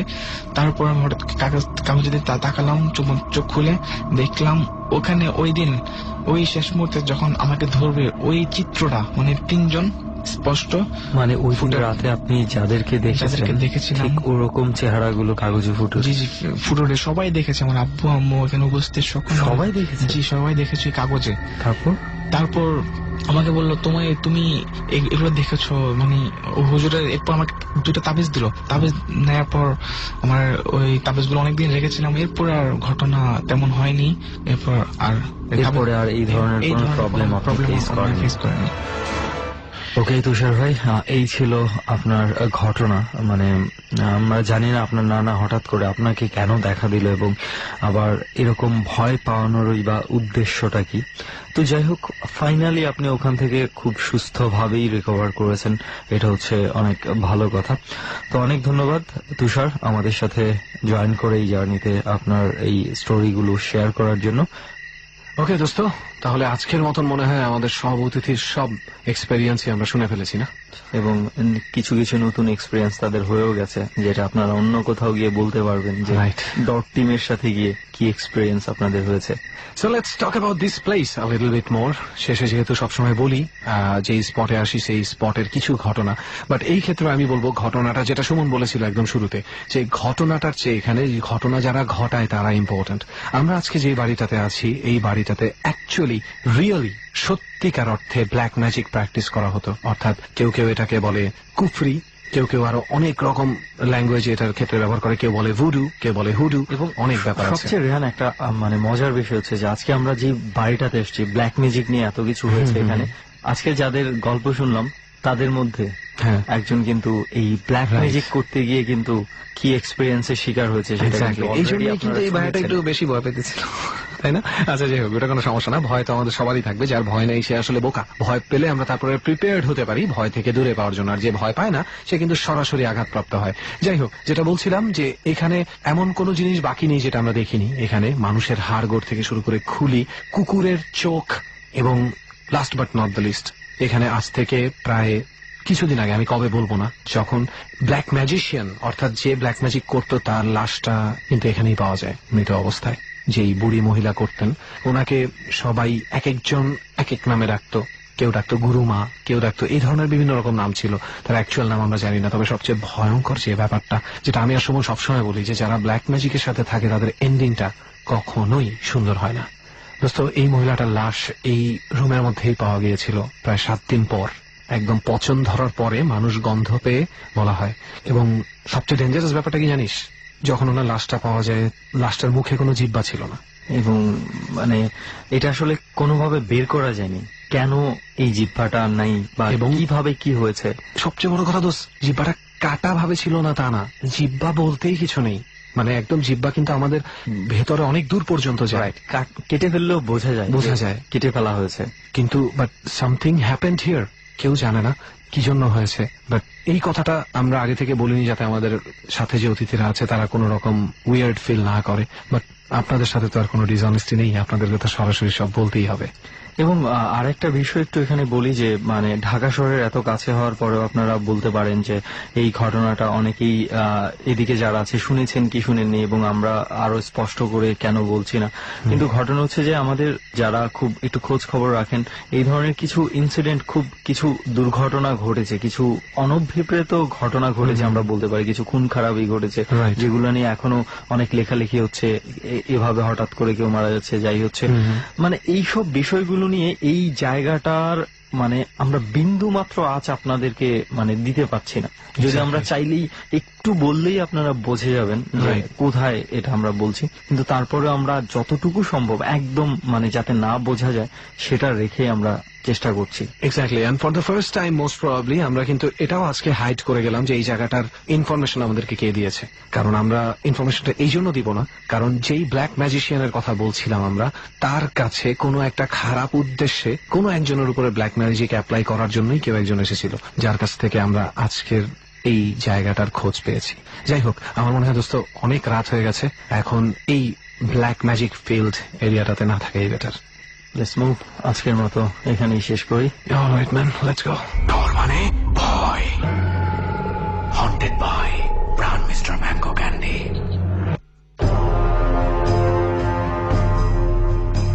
31 করে 61তম পর্ব আমরা পার করে ফেললাম ডরে। 62তম পর্ব নিয়ে আবারও ফিরে আসবো ঠিক আগামী বৃহস্পতিবার রাত 11:20। এই অনুষ্ঠানে যারা অংশগ্রহণ করতে চান তারা আমাদেরকে ফোন করবেন। ফোন নাম্বারটি হচ্ছে 09613892 আজকের মতো আরজে কিবরিয়া এবং তার টিম, সাউন্ডে লোবান ও অন দ্য স্পট থেকে সুমন ও রেহান, এবং আজকে যারা অংশগ্রহণ করেছেন এখানে সেই 5 জন, মঞ্জু, রাফি, শাহিন, জয় এবং তুষার, তাদের সবার পক্ষ থেকে শুভরাত্রি।